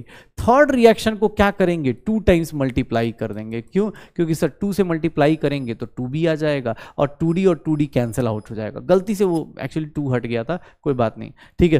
तो अब देखो सेम काम इंथैल्पी के साथ, सर आपने पहला रिएक्शन सेम रखा, सेकंड को भी सेम रखा, बस थर्ड को क्या किया, आपने 2 से मल्टीप्लाई किया, तो इस रिएक्शन की एंथैल्पी क्या होगी, Q1 + Q2 + Q2 Q3, क्या हो जाएगा, Q1 + Q2 + 2 Q3, ये आ जाएगा आंसर। क्या आ जाएगा, Q1 + Q2 + 2 Q3, ये आंसर आ जाएगा। श्योर हो, पक्का, डन, बढ़िया। चलो अगला देखो। अब देखो मुझे अब यहां से क्या करना है, मैंने लॉज ऑफ थर्मोकेमिस्ट्री पढ़ लिया, मैंने हेस लॉ पढ़ लिया, मैंने ये पढ़ लिया कि भाई रिएक्शन को रिवर्स करने से क्या होता है, रिएक्शन को मल्टीप्लाई करने से क्या होता है, रिएक्शन को डिवाइड करने से क्या होता है, रिएक्शन इधर से उधर पलटेंगे तो क्या होगा। अब क्या करना है, तो अब हमें डिफरेंट टाइप्स ऑफ इंथैल्पीज जो लॉज थे वो पढ़ लिए, अब बस उन्हीं को यूज कर करके अलग अलग जगह पे मेनली 5 इंथैल्पीज को हमें पढ़ना है और उन्हीं के ऊपर सारे क्वेश्चंस करने हैं। जैसे मैं तुमसे सिंपल सा सबसे पहला इंथैल्पी जिसको बोलते हैं स्टैंडर्ड हीट ऑफ फॉर्मेशन या स्टैंडर्ड इंथैल्पी ऑफ फॉर्मेशन, देखना इसको कैसे लिखते हैं, डेल्टा एच एफ नॉट। किसी का फॉर्मेशन इंथैल्पी निकालना है, तो किसी का भी फॉर्मेशन इंथैल्पी निकालना है तो इनका डेफिनेशन बहुत ज्यादा इंपॉर्टेंट है, ध्यान सुनिएगा। किसी का भी फॉर्मेशन इंथैल्पी, किस रिएक्शन की इंथैल्पी को बोलेंगे फॉर्मेशन इंथैल्पी, ये डेफिनेशन बहुत ज्यादा इंपॉर्टेंट है, प्लीज ध्यान सुनना। किस रिएक्शन को बोलेंगे, सर जिस रिएक्शन में, ध्यान सुनिएगा, एक मोल बनाना है, सर जिस रिएक्शन में एक मोल ऑफ सब्सटेंस बने, और कहां से बने, सर कहां से बने, उसके एलिमेंट से बने, from elements in their standard state, या फिर बोल सकते हैं रेफरेंस स्टेट, मतलब एलिमेंट से बनना चाहिए। जैसे मैं तुमसे बोलूं कि सर किसी रिएक्शन में अगर मैं बोलूं कि CH4 बन रहा है, तो CH4 ऐसा नहीं किसी रिएक्शन में बन जाए, नहीं, इसके एलिमेंट से, और एलिमेंट्स भी कैसे चाहिए, सर जब वो इसके स्टैंडर्ड स्टेट में। याद रखिएगा इंपॉर्टेंट क्या है, इसका हमेशा 1 मोल रखना है। जब भी आपको फॉर्मेशन इंथैल्पी बोला जाए, सामने जो बनेगा उसका 1 मोल रखना है, मतलब उधर बैलेंसिंग नहीं करनी होती। आप जब भी करेंगे इधर बैलेंसिंग करेंगे। इस रिएक्शन की जो इंथैल्पी होगी, इस रिएक्शन की जो इंथैल्पी होती है, इसी को हम लोग क्या बोल देते हैं, फॉर्मेशन इंथैल्पी ऑफ CH4। कभी भी आपसे कोई बोल दे कि सर किस रिएक्शन की इंथैल्पी, मान लो मुझसे किसने बोल दिया कि सर एक रिएक्शन लिखो, अब वो वैल्यू कितनी आएगी वो छोड़ो, आपको इस आप sir formation enthalpy of glucose लिखना चाहते हो, sir formation enthalpy of glucose लिखना चाहते हो, किस रिएक्शन की enthalpy formation enthalpy of glucose होगी, तो कुछ नहीं, आप ग्लूकोज के अंदर जितने भी एलिमेंट्स हैं उनका स्टैंडर्ड स्टेट लिखिए और उनको बैलेंस कीजिए। कार्बन ग्रेफाइट लीजिए, कार्बन क्या होगा, ग्रेफाइट होगा। हाइड्रोजन क्या होगा, सर गैस होगा। ऑक्सीजन क्या होगा, गैस होगा। याद रखिएगा इसको हमेशा क्या रखना है, 1 मोल रखना है। इसको हमेशा क्या रखना है, 1 मोल रखना है। इसको हमेशा क्या रखना है, 1 मोल रखना है। बैलेंसिंग करते टाइम इधर बैलेंस कीजिए, इधर बैलेंस कीजिए, इधर बैलेंस कीजिए। बैलेंसिंग करते टाइम आप ध्यान दीजिएगा, सर आपको कभी भी बोल दिया जाए, कभी भी बोल दिया जाए तो स्टैंडर्ड हीट ऑफ फॉर्मेशन क्या होता है, सर किसी का भी हीट ऑफ फॉर्मेशन लिखना है, एलिमेंट से लिखना है, कंपाउंड से नहीं होना चाहिए। एलिमेंट से लिखना है, कंपाउंड से नहीं लिखना है, और एलिमेंट्स भी किस में होने चाहिए, इन देयर स्टैंडर्ड स्टेट। अगर आप इस रिएक्शन को देखोगे तो आप इस रिएक्शन में बोलोगे कि भैया इसकी जो फॉर्मेशन इंथैल्पी है, इस रिएक्शन में एलिमेंट कंबाइन हो रहे हैं और क्या बना रहे हैं, ग्लूकोज बना रहे हैं। एलिमेंट्स कंबाइन हो रहे हैं, क्या बना रहे हैं, सर मीथेन गैस बना रहे हैं। एलिमेंट्स कंबाइन हो क्या बना रहे हैं, मीथेन गैस बना रहे हैं। तो that is known as standard heat of formation, that is known as standard heat of formation. पक्का हो जाएगा सर, श्योर हो, तो ये अपने पास चीजें आ जाएंगी। मुझसे किसने बोला डिफरेंट टाइप्स ऑफ इंथैल्पी, पहली इंथैल्पी फॉर्मेशन इंथैल्पी। और एक चीज और, सर कोई बोले स्टैंडर्ड स्टेट ही क्यों ले रहे हो, सर बाकी स्टैंडर्ड स्टेट लेने से मुझे क्या फायदा होगा। एक बात बताऊं, स्टैंडर्ड स्टेट में जो एलिमेंट्स होते हैं उनकी इंथैल्पी क्या होगी, 0। क्यों, क्योंकि उनका फॉर्मेशन किस बात का, वो तो नेचुरली उसी फॉर्म में मिलते हैं ना। तो आप देखो ना, सर आप इस रिएक्शन की इंथैल्पी को इसकी फॉर्मेशन क्यों बोल रहे हो, इन लोगों की फॉर्मेशन क्यों नहीं बोल रहे, क्योंकि भैया ये तो नेचुरली मिल जाएंगे ना, एलिमेंट्स नेचुरली मिलते हैं। ऑक्सीजन गैस तो ऐसी हवा में मिल जाएगा, हाइड्रोजन गैस ऐसी हवा में मिलेगा, तो इसके लिए तो हमें थोड़ा ना मेहनत करनी है, मेहनत तो इसके लिए करनी पड़ेगी। तो इस रिएक्शन में जितनी भी इंथैल्पी चेंज हो रही है वो इसकी और इसके कारण नहीं हो रही, ऑब्वियस है सर, किसके लिए हो रही है, इसके लिए हो रही है। पक्का हो जाएगा सर, श्योर हो। तो स्टैंडर्ड इंथैल्पी ऑफ फॉर्मेशन या स्टैंडर्ड हीट ऑफ फॉर्मेशन जो होगा, स्टैंडर्ड हीट ऑफ फॉर्मेशन जो होगा, जब भी लिखेंगे 1 मोल के लिए लिखेंगे, एलिमेंट से लिखेंगे फ्रॉम देयर स्टैंडर्ड स्टेट, बस। अब अगर फॉर्मेशन इंथैल्पी, ध्यान सुनिएगा, अगर फॉर्मेशन इंथैल्पी ऑफ, ध्यान सुनिएगा, इफ फॉर्मेशन इंथैल्पी ऑफ, अगर आपको फॉर्मेशन इंथैल्पी किसका दिया हुआ है, रिएक्टेंट एंड प्रोडक्ट्स का दिया हुआ है, if formation enthalpy of reactants and products are given, formation enthalpy for any reaction, कोई भी टाइप का रिएक्शन हो, मुझे नहीं फर्क पड़ता, किसी भी रिएक्शन में अगर आपको वो कंबशन रिएक्शन हो, बॉन्ड डिसोसिएशन, कोई भी रिएक्शन हो, किसी भी टाइप की रिएक्शन है, अगर रिएक्टेंट और प्रोडक्ट की फॉर्मेशन इंथैल्पी दी गई है तो उस रिएक्शन की जो इंथैल्पी आएगी वो किसके इक्वल होगी, sir formation enthalpy of products, formation enthalpy of products minus formation enthalpy of formation enthalpy of reactants, formation enthalpy of products minus formation enthalpy of reactants, formation enthalpy of products minus formation enthalpy of reactant. ध्यान से देख लीजिए sir, elements in their standard state, a standard state has zero formation enthalpy. इनकी formation enthalpy क्या लेते हैं हम लोग, जीरो ले लेते हैं। इनकी फॉर्मेशन एंथैल्पी क्या ले लेते हैं, जीरो ले लेते हैं। फॉर्मेशन एंथैल्पी उनकी, क्योंकि ऑब्वियस स्टैंडर्ड स्टेट में है तो उसका किस बात की एंथैल्पी, भाई उनका फॉर्मेशन एंथैल्पी में से क्या होगा, जीरो होगा। कभी भी किसी का फॉर्मेशन एंथैल्पी निकालने को बोला जाए, आप एलिमेंट से बनाएंगे पहली बात, कंपाउंड्स नहीं लेंगे। एलिमेंट से बनाएंगे पहली बात, कंपाउंड्स नहीं लेंगे, ये ध्यान रखिएगा, नहीं तो पता चला कंपाउंड ले लिया। कभी भी तुमसे कोई बोले सर मुझे ना कार्बन मोनोऑक्साइड बनाना है, तो कार्बन मोनोऑक्साइड आप ये नहीं ले सकते, ध्यान से देखिएगा। सर आप इस रिएक्शन को आप ये नहीं बोल सकते कि सर इस रिएक्शन की इंथैल्पी को आप बोल दीजिए कि sir formation enthalpy of Cu है। नहीं सर, आप नहीं बोल सकते। क्यों? क्योंकि यहां पर देखिएगा कंपाउंड है, कंपाउंड से नहीं बनता, ठीक है। वहां 2 मोल है, 2 मोल भी नहीं लेना है। फॉर्मेशन इंथैल्पी ऑफ कप को कार्बन मोनोऑक्साइड लेना है ना, तो सर आप कार्बन क्या लेंगे, पहले एलिमेंट लीजिए, कार्बन ग्रेफाइट लीजिए, O2 गैस लीजिए और O2 को यहां बैलेंस कीजिएगा। सर इधर गलती से मत बैलेंस कर दीजिएगा, इधर हमेशा 1 मोल रखना है। अब इस रिएक्शन में जो इंथैल्पी होगी, जो भी इंथैल्पी रिलीज हो चाहे जो भी हो, वो उस इंथैल्पी को हम लोग क्या बोलते हैं सर, ये इंथैल्पी की क्या बोलते हैं, formation enthalpy of carbon monoxide, formation enthalpy of carbon monoxide. पक्का हो जाएगा सर, तो ये निकाल दो। Elements in their standard state, zero formation enthalpy. Formation enthalpy अगर गिवन है तो ऐसे निकाला जाएगा। श्योर हो, श्योर हो, चलो चलिए देखिएगा, बहुत प्यारा सा क्वेश्चन है, पहले आराम से पढ़िए। पहले क्या दिया हुआ है, इस रिएक्शन की इंथैल्पी दी गई है, इस रिएक्शन की इंथैल्पी दे दी गई है, ठीक है। Enthalpy of formation of SO3 दिया गया है, enthalpy of formation of SO2 निकालना है। बताइए कैसे निकालेंगे, सोचिए। इस रिएक्शन की इंथैल्पी दी गई है sir, enthalpy of formation of SO3 और SO2। सर इस रिएक्शन की इंथैल्पी को आप क्या लिख सकते हैं, formation enthalpy of product, formation enthalpy of product minus formation enthalpy of reactant, ये लिख सकते हैं आप लोग। ये होगा, लिख सकते हैं, कोई दिक्कत। Formation enthalpy of sir product minus formation enthalpy of reactant. कोई बोले सर क्यों लिखा, क्योंकि सर आपको ना इसकी वैल्यू दी हुई है, 98.3 किलो जूस दिया हुआ है। Formation enthalpy of SO3, sir SO3 का फॉर्मेशन इंथैल्पी कितना दिया है, -395.4, -395.4। और सर सल्फर ये SO2 का कितना दिया है, sir formation enthalpy of SO2 कितना दे, ये ही नहीं दिया है तो कोई दिक्कत नहीं, नहीं दिया है तो नहीं दिया है, निकाल लेंगे। अब देखोगे सर ऑक्सीजन का फॉर्मेशन एंथैल्पी कितना दिया है, सर जीरो हो जाएगा। क्यों? क्योंकि सर ऑक्सीजन स्टैंडर्ड स्टेट में है तो उसके लिए जीरो हो जाएगा। अब वैल्यूज देख लो, एक काम करते हैं, इसको माइनस को इधर लेके आ जाते हैं, formation enthalpy of SO2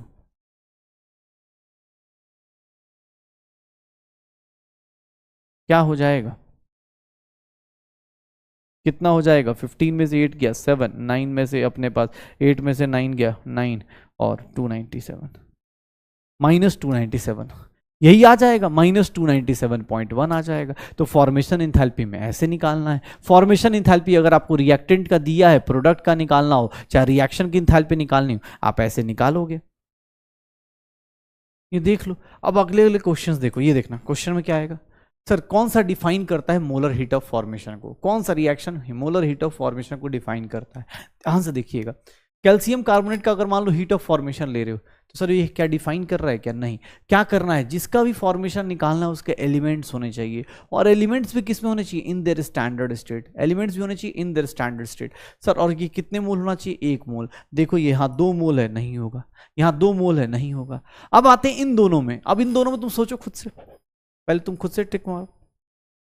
sir सही आंसर ये होगा, ये गलत आंसर होगा। क्यों? क्योंकि ब्रोमीन का जो स्टैंडर्ड स्टेट होता है वो गैस नहीं होता। ब्रोमीन का स्टैंडर्ड स्टेट क्या होता है, लिक्विड होता है। ब्रोमीन का स्टैंडर्ड स्टेट क्या होता है, लिक्विड होता है। तो which of the following reaction defines molar heat of formation, sir वो देख लीजिए। सर गैस वाला है, ऑब्वियस है वो नहीं होगा। यहाँ देखिएगा ये किस किस एलिमेंट से मिलकर बना है, नाइट्रोजन से, हाइड्रोजन से, 3/2 O2 से। देख लेना यहाँ बैलेंसिंग में 1 मोल है, उधर सारा बैलेंस हो रखा है। तो हीट ऑफ फॉर्मेशन ऐसे डिफाइन होता है। सर देखिए ध्यान से देखना, heat of formation of Fe2O3 is given, calculate the formation, calculate the enthalpy of this reaction. कैसे निकालेंगे? तो कैसे निकालेंगे, पहले एक बात बताओ, इस रिएक्शन का इससे कुछ रिलेशन निकाल लेते हैं। Sir heat of formation Fe2O3 का कैसे लिखोगे? Sir heat of formation Fe2O3 का कैसे लिखोगे? सर 2 टाइम्स आयरन, यही लिखोगे, और ऑक्सीजन लिखोगे कितना, 3/2। सर इस रिएक्शन को ही हम लोग बोलेंगे कि इस रिएक्शन की इंथैल्पी को ही हम लोग क्या बोल देंगे, formation enthalpy of Fe2O3, formation enthalpy of Fe2O3। अब एक बात बताइएगा, फॉर्मेशन इंथैल्पी ऑफ Fe2O3, एक बात बताना, रिएक्शन की इंथैल्पी को बात करते हैं। चलो ये बताओ सर, हीट ऑफ फॉर्मेशन, इस रिएक्शन की इंथैल्पी कितनी दी गई है? सर -824.2 किलो जूल्स पर मोल, यही दिया गया है, यही दिया गया है। अब देखना इस रिएक्शन की एंथैल्पी कितनी होगी। सर इस रिएक्शन और इस रिएक्शन में कोई रिलेशन है? यस सर है। रिएक्शन रिवर्स करेंगे, रिएक्शन को रिवर्स किया जाएगा और कितने से मल्टीप्लाई करना पड़ेगा? रिएक्शन को रिवर्स करना पड़ेगा, जैसे ही रिवर्स करेंगे माइनस का प्लस हो जाएगा, और कितने से मल्टीप्लाई कर दे? 2 से, तो सर कितना आ जाएगा? 1648.4। कितना आ जाएगा सर? प्लस में आएगा, याद रखिएगा ये कितने में आएगा? प्लस में आएगा। क्यों? क्योंकि इस रिएक्शन की एंथैल्पी नेगेटिव है। इस रिएक्शन और उस रिएक्शन के बीच का रिलेशन निकालिएगा। आप रिएक्शन को रिवर्स करेंगे, रिएक्शन को रिवर्स करेंगे, ये आयरन उधर चला जाएगा Fe2O3, और फिर उसको किससे मल्टीप्लाई करेंगे? 2 से। ये देखिए, अगर मैं आपसे बोलूं heat of formation of PCl5 निकालिए, कैसे निकालेंगे PCl5? PCl5 का हीट ऑफ फॉर्मेशन मतलब किस रिएक्शन की निकालनी है? यही लेना पड़ेगा। इस रिएक्शन की एंथैल्पी निकालनी है आपको। अब आपको एग्जाम हॉल में क्या दिया गया है? सर पहले 2 रिएक्शंस दिए गए हैं, पहले 2 रिएक्शंस दिए गए हैं। कौन कौन से दिए गए हैं देखिएगा। सर कौन कौन सी रिएक्शंस दी गई हैं? ये रिएक्शन दी गई है। मुझे फास्फोरस चाहिए रिएक्टेंट में, कितना चाहिए? सर 1 चाहिए, 2 दिया है, मतलब पहली रिएक्शन को मैं किससे डिवाइड करने वाला हूं? 2 से डिवाइड करने वाला हूं। बाकी सर जैसे ही 2 से डिवाइड करूंगा, ये 3/2 हो गया, ये 1 हो गया। सर PCl3 कैंसिल, 3/2 + 1/2 5/2 हो जाएगा। सर देखेंगे सर सिंपल 1/2, फर्स्ट रिएक्शन को हाफ कर दीजिए। सर रिएक्शन को अगर हाफ कर रहे हैं तो उसकी इंथैल्पी को भी क्या करना पड़ेगा? हाफ करना पड़ेगा, और प्लस इसको ऐड कर दीजिए।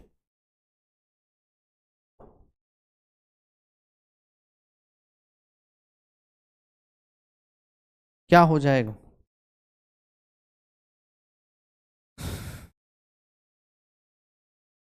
-108, यही आएगा, निकाल दो। जो काम आप रिएक्शन को ऑब्टेन करने के लिए करते हैं वैसी चीज को आप क्या करेंगे? यहां पर अटेम्प्ट कर दीजिए, आंसर आ जाएगा, यही होगा -108.7। निकालते चले जाओ, निकालते चले जाओ, पक्का। ये देखना, heat of formation of CH4, heat of formation of CH4, CH4 का हीट ऑफ फॉर्मेशन निकालना है। 3 रिएक्शन दी गई हैं, इसकी एंथैल्पी -x, इसकी एंथैल्पी -y, इसकी एंथैल्पी -z। कैसे निकालेंगे? CH4 का फॉर्मेशन मतलब कार्बन क्या लेना है? ग्रेफाइट लेना है, +2 हाइड्रोजन लेना है, क्या बनाना है? CH4। ये रिएक्शन की एंथैल्पी निकालनी है। सर इस रिएक्शन की एंथैल्पी अगर आ गई तो आपको फॉर्मेशन एंथैल्पी ऑफ CH4 आ जाएगा। कैसे निकालेंगे? सर 3 रिएक्शंस दी गई हैं, चेक करो। कार्बन कहाँ मिलेगा? कार्बन ग्रेफाइट कहाँ मिलेगा? सर यहाँ मिलेगा। तो पहली रिएक्शन को यही रहने देते हैं। पहली रिएक्शन को सर कार्बन ग्रेफाइट लेफ्ट में ही रखना है, लेफ्ट में रखिए। सर हाइड्रोजन, हाइड्रोजन किधर मिल रहा है? यहाँ हाइड्रोजन मिल रहा है। कितने मोल्स है? सर 1 मोल है। मुझे कितने मोल्स चाहिए? 2 मोल्स चाहिए। सर सेकंड रिएक्शन को, थर्ड रिएक्शन को, सॉरी सेकंड रिएक्शन को ऐसे रहने देते हैं। थर्ड रिएक्शन को कितने से मल्टीप्लाई कर देते हैं? सर 2 से मल्टीप्लाई कर देते हैं। सर कार्बन ये रहा 2H2 कर दिया, कार्बन ये रहा 2H2 कर दिया। CH4 किधर चाहिए? प्रोडक्ट साइड चाहिए। CH4 किधर चाहिए? प्रोडक्ट साइड चाहिए। मतलब फर्स्ट रिएक्शन को आपको क्या करना पड़ेगा? रिवर्स करना पड़ेगा। फर्स्ट रिएक्शन को क्या करना पड़ेगा? रिवर्स करना पड़ेगा। कोई बोले ऑक्सीजन नहीं देख रहे सर, ऑक्सीजन अपने आप कैंसिल हो जाएगा। अगर एग्जाम हॉल में डेटा दिया है तो अपने आप बीच वाला अपने आप ही कैंसिल होगा। आप रिएक्टेंट को देखो, प्रोडक्ट को देखो, उसको ऑब्टेन करने की कोशिश करो। ये कहाँ मिल रहा है? यहाँ पर। इसको कितने से मल्टीप्लाई किया? 2 से। इसको कहाँ रिवर्स करना पड़ेगा? सर देखिएगा, जो काम आप यहां कर रहे हैं वही काम इंथैल्पी के साथ कीजिए। सर पहले वाले की इंथैल्पी -y, सर इसको 2 टाइम्स मल्टीप्लाई करेंगे 2z, और इसको सर इसको क्या करने वाले हैं? रिवर्स करने वाले हैं, तो -(-x) क्या हो गया? x - y -2z क्या हो जाएगा, x - y -2z, ये इंथैल्पी ऑफ रिएक्शन आ जाएगी। यही हो जाएगा फॉर्मेशन इंथैल्पी।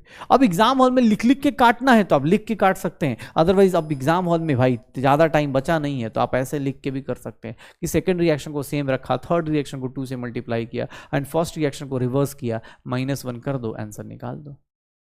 पक्का? तो इंथैल्पी ऑफ फॉर्मेशन के ऊपर यही कहानी आएंगी। अब देखो enthalpy of combustion, enthalpy of combustion में भी क्या कहा जाता है, इंथैल्पी ऑफ कंबशन किसको बोलते हैं सर? सबसे पहली चीज, इंथैल्पी ऑफ कंबशन जब भी लेंगे हमेशा एक मोल का कंबशन करेंगे, कंप्लीटली बर्न करेंगे, हमेशा याद रखिएगा कंप्लीटली बर्न करेंगे कोई भी चीज। जैसे मान लो मैं मीथेन गैस का इंथैल्पी ले रहा हूं, मीथेन गैस का कंबशन कर रहा हूं, तो इसका ना 1 मोल कंबशन करूंगा, याद रखिएगा 1 मोल कंबशन करूंगा, इसका 1 मोल कंबशन होगा, इसका 1 मोल कंबशन होगा। इस रिएक्शन की इंथैल्पी को हम लोग क्या बोल देंगे, combustion enthalpy of CH4। Sir combustion enthalpy हमेशा क्या होगी, ऑलवेज एक्सोथर्मिक। ये हमेशा क्या होगी, एक्सोथर्मिक होगी। ये हमेशा क्या होगी, एक्सोथर्मिक होगी, ऑलवेज एक्सोथर्मिक। कंबशन इंथैल्पी हमेशा क्या होती है, एक्सोथर्मिक होती है। सर रिएक्शन की इंथैल्पी, कंबशन इंथैल्पी कब बोली जाएगी, जब सामने वाले का 1 मोल, याद रखिएगा यहां कोई स्टैंडर्ड स्टेट नहीं, बस ये ध्यान रखिएगा इसका 1 मोल होना चाहिए। कभी भी किसी का, मान लो कोई बोल रहा है बेंजीन का कंबशन इंथैल्पी, तो बेंजीन को जब कंबशन करने जाओगे ना, याद रखना चाहे कोई भी कंडीशन क्यों ना आ जाए, आप उसको बैलेंस नहीं करोगे। ये हमेशा क्या रखोगे, 1 मोल रखोगे। ये हमेशा क्या रखोगे, 1 मोल रखोगे। सर क्या करेंगे, 6 कार्बन है तो 6 कार्बन, ये 3 हाइड्रोजन, सर ये क्या हो गया 12 + 3 कितना हो गया 15/2। ये देख लो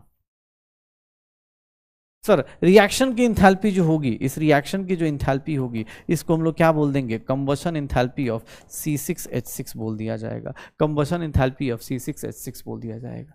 तो स्टैंडर्ड हीट ऑफ कंबशन इसी को बोलते हैं। बस याद रखिएगा हमेशा मोल किसका लेना है, 1 मोल, जिसका भी कंबशन इंथैल्पी लिखेंगे।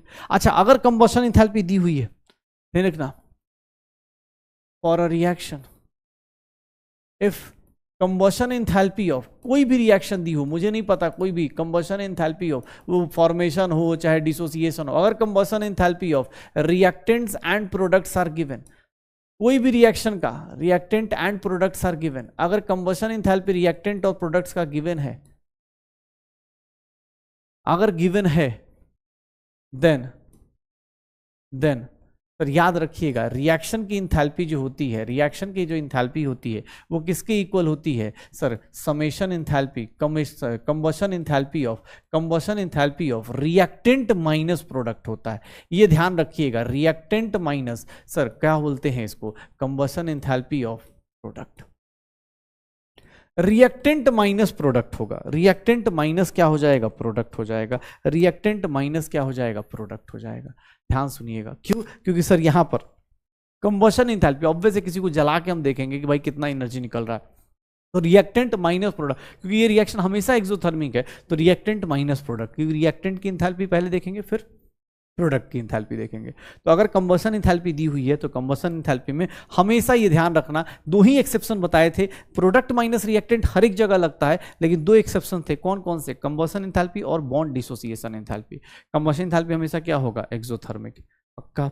अब जैसे इसका एक एप्लीकेशन भी आता है, एप्लीकेशन क्या आता है, जैसे आपको देखा जाए तो बोला जाता है कैलोरीफिक वैल्यू बोला जाता है या फिर फ्यूल वैल्यू बोला जाता है। याद रखना कैलोरीफिक वैल्यू जब भी निकालते हैं 1 ग्राम के लिए निकालते हैं, तो 1 ग्राम के लिए क्या करेंगे, कंबशन इंथैल्पी का यूनिट क्या होगा, कंबशन इंथैल्पी का यूनिट क्या होगा, कंबशन इंथैल्पी का यूनिट क्या होगा, इसका यूनिट होगा, मान लो अगर किलो जूल्स में लिखते हैं तो किलो जूल्स पर मोल लिखा जाएगा, 1 मोल का कितना किलो जूल्स, या कैलोरी में लिखोगे तो किलो कैलोरी पर मोल, 1 मोल के रिस्पेक्ट में बात की जाएगी। कंबशन एंथैल्पी 1 मोल के रिस्पेक्ट में होता है, तो कैलोरीफिक वैल्यू 1 ग्राम के रिस्पेक्ट में होता है। तो आप क्या करोगे, कंबशन एंथैल्पी को किससे डिवाइड कर दोगे, मोलर मास से। कंबशन एंथैल्पी को किससे डिवाइड कर दोगे, मोलर मास से। तो क्या आ जाएगा, कैलोरीफिक वैल्यू, या फिर क्या आ जाएगी, फ्यूल वैल्यू। ये ध्यान रखिएगा, कंबशन वैल्यू को किससे डिवाइड करना है, कैलोरीफिक वैल्यू के लिए मोलर मास से। सर क्वेश्चन देखिएगा, इस रिएक्शन का फॉर्मेशन एंथैल्पी दिया है, क्या चाहिए sir, enthalpy of combustion of C2H4। देखना, ध्यान सुनना, बहुत इंपॉर्टेंट, आगे 2 क्वेश्चंस अभी बहुत इंपॉर्टेंट कराने वाला हूं, क्योंकि बहुत सारे लोगों के दिमाग में आता है। एक बात बताओ, कंबशन एंथैल्पी ऑफ C2H4 निकालना है तो C2H4 को कंबशन करेंगे, किसी भी हाइड्रोकार्बन को कंबशन करते हैं, क्या मिलता है, CO2 + H2O। C2H4 को करेंगे, यहाँ 2 हो गया, यहाँ 2 हो गया सर, 2 टू जा 4 2 6, यहाँ 3 हो गया। इस रिएक्शन की इंथैल्पी निकल जाए, इस रिएक्शन की इंथैल्पी को हम लोग क्या बोलेंगे सर, इस रिएक्शन की इंथैल्पी को हम लोग क्या बोल देंगे, कंबशन इंथैल्पी ऑफ C2H4, यही बोलेंगे, कंबशन इंथैल्पी ऑफ C2H4 यही बोलेंगे। इस रिएक्शन की इंथैल्पी को क्या बोल दिया जाएगा, कंबशन इंथैल्पी ऑफ C2H4 यही बोला जाएगा। ये देखिएगा, अगर मैं आपसे बोलता हूं इस रिएक्शन की इंथैल्पी को निकालने चलते हैं सर, इस रिएक्शन की इंथैल्पी को निकालने के लिए मुझे क्या हेल्प करने के लिए दिया गया है, मुझे क्या दिया गया है, मुझे जैसे ही बोला गया क्या निकालना है मैंने निकाल दिया कि सर इस रिएक्शन की इंथैल्पी निकालनी। इस रिएक्शन की इंथैल्पी को कैलकुलेट करने के लिए मुझे क्या दिया गया है सर, इंथैल्पी ऑफ फॉर्मेशन दिया गया है रिएक्टेंट का और प्रोडक्ट का। पढ़ के देखिए, इंथैल्पी ऑफ फॉर्मेशन दिया गया है रिएक्टेंट का और प्रोडक्ट का। तो मैं एक काम करूंगा सर, इस रिएक्शन की इंथैल्पी में फॉर्मेशन इंथैल्पी ऑफ प्रोडक्ट की formation enthalpy 2 times plus 2 times formation enthalpy of 2 times formation enthalpy of this minus formation enthalpy of C2H4 plus 3 times formation enthalpy of O2, यही होगा। ये देखना अपने पास sir, 2 times formation enthalpy of CO2, CO2 की formation enthalpy कितनी दी गई है सर, CO2 की -394, 2 times -394 plus 2 times formation enthalpy of CO2, formation enthalpy of H2O sir, 2 times इसको minus formation enthalpy of C2H4, तो वो कितना दिया गया है 52, और 3 टाइम्स O2 का नहीं दिया गया है सर, O2 का कितना ले लूंगा 0, क्यों, क्योंकि वो स्टैंडर्ड स्टेट में, जो स्टैंडर्ड स्टेट में होता है उसका फॉर्मेशन इंथैल्पी कितनी लेते हैं 0 सर, देख लीजिए 8 18 3 2 जा 6 और 7, ये हो गया। ये कितना हो गया सर 12 56 57, और ये कितना हो गया -52 सर, ऐड करेंगे कितना आंसर आ जाएगा, माइनस में 8 टू 10 टू 12 हो गया, 8 7 15 5 कितना हो गया 15 और 5 20 21 हो गया, 7 5 12 7 5 12 और कितना हो गया 12 प्लस 14 हो गया ना, -14 12 कितना आ जाएगा -14 12 आ जाएगा। B is the correct answer, B is the correct answer. तो इंथैल्पी ऑफ कंबशन से ऐसे निकाल दो, इंथैल्पी ऑफ कंबशन से ऐसे निकाल दो। अब देखना ध्यान से, इंथैल्पी ऑफ कंबशन दिया है, रिएक्टेंट का हो प्रोडक्ट का हो। अब तुमसे क्या बोल रहा है, इंथैल्पी ऑफ फॉर्मेशन निकालो। सर आप ना पहले फॉर्मेशन इंथैल्पी ऑफ CO कैसे लिखोगे ये बताओ। फॉर्मेशन इंथैल्पी ऑफ CO के लिए आप क्या लिखते हो सर, कार्बन ग्रेफाइट लिखते हो और प्लस ऑक्सीजन गैस लिखोगे। सर ये जो रिएक्शन है, इस रिएक्शन की जो इंथैल्पी होगी, वो क्या कहलाएगी, फॉर्मेशन इंथैल्पी ऑफ CO कहलाएगी। इस रिएक्शन की जो इंथैल्पी है वही क्या कहलाएगी, फॉर्मेशन इंथैल्पी ऑफ CO कहलाएगी। सर अब मुझे इस रिएक्शन की इंथैल्पी निकालनी है, लेकिन मुझे क्या दिया गया है, मुझे ना इस रिएक्शन की कंबशन इंथैल्पी दी गई है, सबकी कंबशन इंथैल्पी, रिएक्टेंट की और प्रोडक्ट की। ऑक्सीजन की कंबशन इंथैल्पी नहीं, ऑक्सीजन सपोर्ट करता है कंबशन को। सर इस रिएक्शन का इंथैल्पी कैसे निकालूंगा, अगर मुझे अभी जस्ट बताया गया है कंबशन इंथैल्पी ऑफ रिएक्टेंट दिया है और कंबशन इंथैल्पी ऑफ प्रोडक्ट दिया गया है, तो मुझे अभी जस्ट बताया गया कि कंबशन इंथैल्पी के टर्म्स में अगर किसी रिएक्शन की इंथैल्पी निकालनी होती है, कंबशन इंथैल्पी के टर्म्स में अगर किसी रिएक्शन की इंथैल्पी निकालनी है, तो हम लोग क्या करते हैं, reactant minus combustion enthalpy of product करते हैं, कंबशन इंथैल्पी ऑफ प्रोडक्ट करते हैं। देख लो, रिएक्टेंट माइनस प्रोडक्ट करेंगे क्योंकि कंबशन इंथैल्पी दिया, फॉर्मेशन होता तो प्रोडक्ट माइनस रिएक्टेंट, अगर कंबशन दिया है रिएक्टेंट और प्रोडक्ट का तो हम कंबशन में रिएक्टेंट माइनस प्रोडक्ट करते हैं। सर बताएंगे कंबशन इंथैल्पी ऑफ कार्बन कितना है -393.5, सर ये कितना है -283 हो गया, यही है शायद।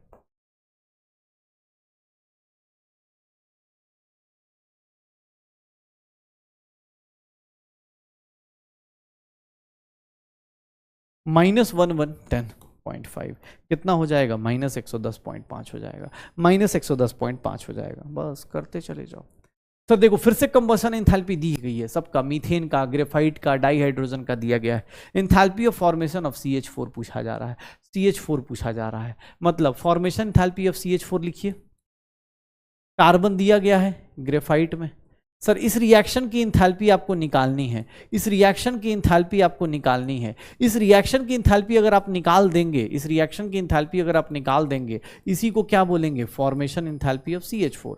इस रिएक्शन की इंथैल्पी कैसे निकालेंगे? सर आपको क्या दिया गया है, इस रिएक्शन के रिएक्टेंट और प्रोडक्ट का कंबशन इंथैल्पी दिया गया है, कुछ नहीं। सर इस रिएक्शन की इंथैल्पी निकालिए। सर कंबशन इंथैल्पी रिएक्टेंट का देख लीजिए, कंबशन इंथैल्पी रिएक्टेंट का देख लीजिए और उसको माइनस कर दीजिए, किसके साथ, माइनस कर दीजिए किसके साथ, सर कंबशन इंथैल्पी ऑफ किससे, CH4। रिएक्टेंट माइनस प्रोडक्ट करना है, रिएक्टेंट माइनस क्या करना है, प्रोडक्ट करना है। कंबशन इंथैल्पी ऑफ कार्बन करेंगे, कंबशन इंथैल्पी ऑफ कार्बन कितना है, कंबशन इंथैल्पी ऑफ ग्रेफाइट कितना है, -393.5। Sir combustion enthalpy of hydrogen कितना है, 2 × 285.8। और इधर देखेंगे तो कंबशन इंथैल्पी ऑफ CH4 कितना है, CH4 का कंबशन इंथैल्पी कितना है, -890.3। सर ये क्या हो जाएगा,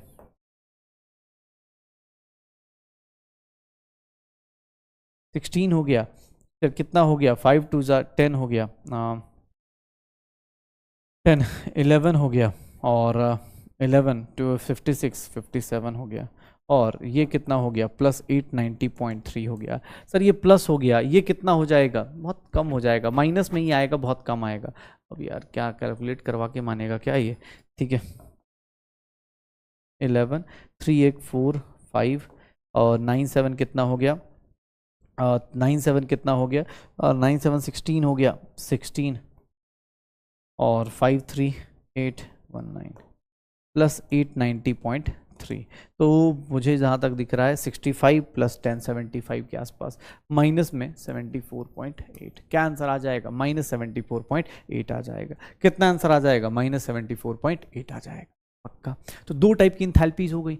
अब देखोगे heat of phase change, enthalpy of phase change. Enthalpy of phase change तुम्हें ही पता है सर ये क्या होता है, जब भी किसी का फेज चेंज होता है, जितना भी फेज चेंज होगा, हम सब बार बार पढ़ रहे, अभी थर्मोडायनेमिक्स में ये बार बार पढ़ रहे कि भैया फेज चेंज जितना भी होता है वो कांस्टेंट टेम्परेचर एंड प्रेशर पे होता है, कांस्टेंट टेम्परेचर एंड प्रेशर पे होता है, constant temperature and constant pressure पे होता है, कांस्टेंट टेम्परेचर एंड प्रेशर पे होता है, उसी को बोलते हैं इंथैल्पी ऑफ हीट चेंज।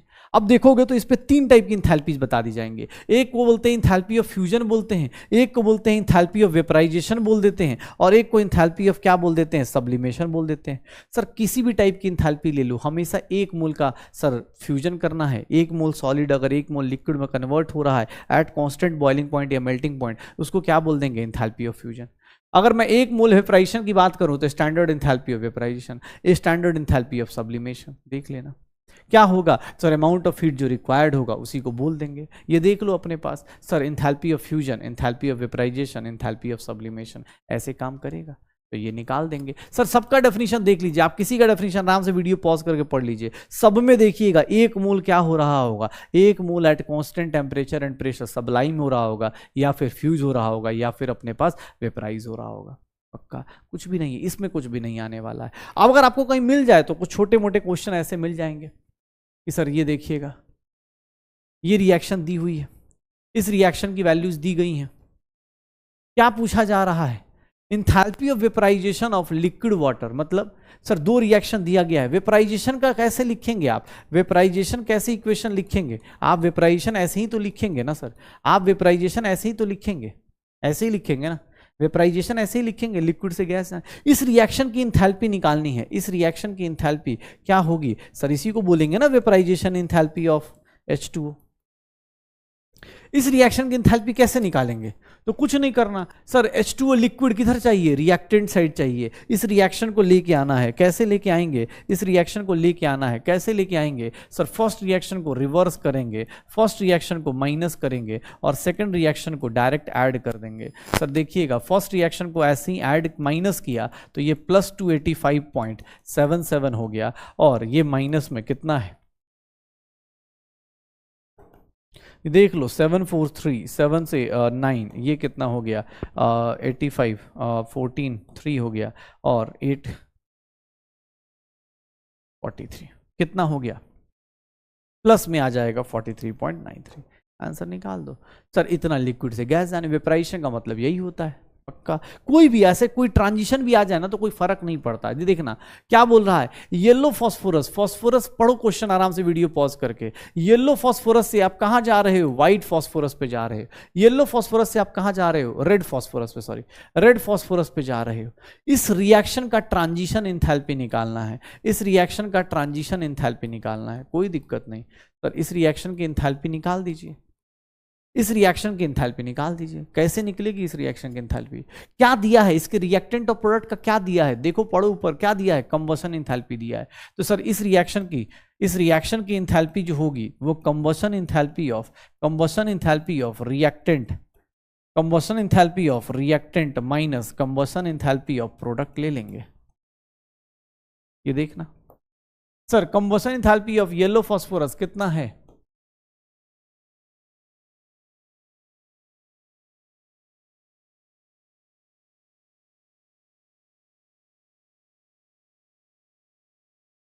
कितना हो जाएगा, 9 11 3 हो गया, 8 7 1 हो गया, 9 1 1 पॉइंट माइनस 1.13, कितना आ जाएगा माइनस 1.13। यही अपने पास ट्रांजिशन एंथैल्पी आ जाएगी। तो हीट ऑफ फेज चेंज इतना ही आएगा। एंथैल्पी रिकॉर्डिंग अपने पास देख लो, एंथैल्पी इतनी रिकॉर्ड होगी हमारे पास, श्योर हो पक्का। तो heat of enthalpy of phase combustion हो गया, एंथैल्पी ऑफ फॉर्मेशन हो गया, enthalpy sir enthalpy of fusion हो गया, एंथैल्पी ऑफ, अब ये ट्रांजिशन एंथैल्पी ये सब की जरूरत नहीं पड़ती, ये छोटी छोटी एंथैल्पीज हैं। मेजर एंथैल्पी अब आई बॉन्ड एंथैल्पी। बॉन्ड एंथैल्पी क्या होती है, आप कोवेलेंट बॉन्ड जब पढ़ते हो वहां पढ़ते भी हो। बॉन्ड एंथैल्पी क्या है, बॉन्ड डिसोसिएशन एंथैल्पी दो टाइप की होगी, बॉन्ड एंथैल्पी दो टाइप की होती है। एक को बोलते हैं bond dissociation enthalpy, bond dissociate करना है, तोड़ना है, तो ऑब्वियस है ये एंथैल्पी हमेशा क्या होगी, बॉन्ड डिसोसिएशन एंथैल्पी हमेशा क्या होगी, एंडोथर्मिक होगी। और जनरली हम लोग जब भी बात करते हैं सर हम लोग बॉन्ड डिसोसिएशन एंथैल्पी ही बोलते हैं। अगर कहीं बॉन्ड डिसोसिएशन या बॉन्ड फॉर्मेशन, ये देखिएगा बॉन्ड डिसोसिएशन और bond formation enthalpy, bond formation जब भी होगा आप एनर्जी लूज करेंगे क्योंकि आप अपने ऑब्वियस है आप स्टेबल होने की कोशिश कर रहे हैं। जनरली इन जनरल जब भी बॉन्ड एंथैल्पी बोला गया आप इन जनरल क्या लेके चलते हैं, इन जनरल हम बॉन्ड एंथैल्पी को क्या लेके चलते हैं, बॉन्ड एंथैल्पी का मतलब यही होता है। अगर मैं बोलूं आपको कि इन जनरल आपको अगर कोई बोल रहा है, अगर आपको कोई बोल रहा है कि बॉन्ड एंथैल्पी, तो बॉन्ड एंथैल्पी का या तो आप उसका मैग्नीट्यूड देख के समझ जाओ या फिर in general bond enthalpy means bond dissociation enthalpy. Sir जब तक एग्जाम हॉल में बोल नहीं रहा आप हमेशा क्या लेके चलेंगे, बॉन्ड डिसोसिएशन एंथैल्पी लेके चलेंगे। आप हमेशा क्या लेके चलेंगे, बॉन्ड डिसोसिएशन एंथैल्पी लेके चलेंगे, बॉन्ड डिसोसिएशन एंथैल्पी लेके चलेंगे। इन जनरल आप क्या लेके चलेंगे, बॉन्ड डिसोसिएशन एंथैल्पी लेके चलेंगे। बॉन्ड एंथैल्पी क्या होगी, बॉन्ड डिसोसिएशन एंथैल्पी होगी। ठीक है, ये हमेशा बॉन्ड डिसोसिएशन एंथैल्पी की बात करेगा पक्का। बॉन्ड एंथैल्पी मतलब बॉन्ड डिसोसिएशन एंथैल्पी। अब देख लो sir bond dissociation enthalpy endothermic exothermic यही होगा। अब बॉन्ड एंथैल्पी में देख लेना सर, बॉन्ड एंथैल्पी का मतलब तोड़ने की एनर्जी, तोड़ने की एनर्जी। अब सर अगर मैंने अभी जस्ट शुरुआत में बताया था कि दो ही एक्सेप्शंस थे, एक कंबशन एंथैल्पी में था, एक बॉन्ड डिसोसिएशन एंथैल्पी में था। अगर आपका if bond dissociation enthalpy, if bond dissociation enthalpy, if bond dissociation enthalpy, if bond dissociation enthalpy of, अगर रिएक्टेंट एंड प्रोडक्ट दिया हुआ है सर, याद रखिएगा एंडोथर्मिक है मतलब पॉजिटिव है, तो सर ये क्या होगा, नेगेटिव होगा तो एक्सोथर्मिक। अगर bond dissociation enthalpy of reactant and products are given, अगर bond dissociation enthalpy of reactants and products are given, अगर bond dissociation enthalpy reactant and products का given है, देन उस केस में याद रखिएगा, उस केस में किसी भी रिएक्शन की एंथैल्पी, किसी भी रिएक्शन की एंथैल्पी हम कैसे निकालते हैं सर, समेशन करते हैं bond enthalpy of reactant minus bond enthalpy of products, bond enthalpy of products, bond enthalpy of products. ठीक है, तो जब भी आपको मौका मिलेगा bond dissociation enthalpy of reactants and products are given है, अगर गिवन है तो उस केस में bond enthalpy of reactant minus product करते, दो ही एक्सेप्शन आए थे और दो ही एक्सेप्शन के ऊपर चलेंगे। तो बॉन्ड एंथैल्पी मेरे पास दो टाइप का, एंडोथर्मिक और एक्सोथर्मिक वाला। हमेशा इन जनरल बॉन्ड एंथैल्पी का मतलब ये होता है बॉन्ड डिसोसिएशन एंथैल्पी। अगर बॉन्ड डिसोसिएशन एंथैल्पी दिया हुआ है रिएक्टेंट और प्रोडक्ट का, तो बॉन्ड डिसोसिएशन एंथैल्पी रिएक्टेंट और प्रोडक्ट का गिवन है, तो उस केस में रिएक्शन की एंथैल्पी रिएक्टेंट माइनस प्रोडक्ट की जाएगी, रिएक्टेंट माइनस प्रोडक्ट की जाएगी।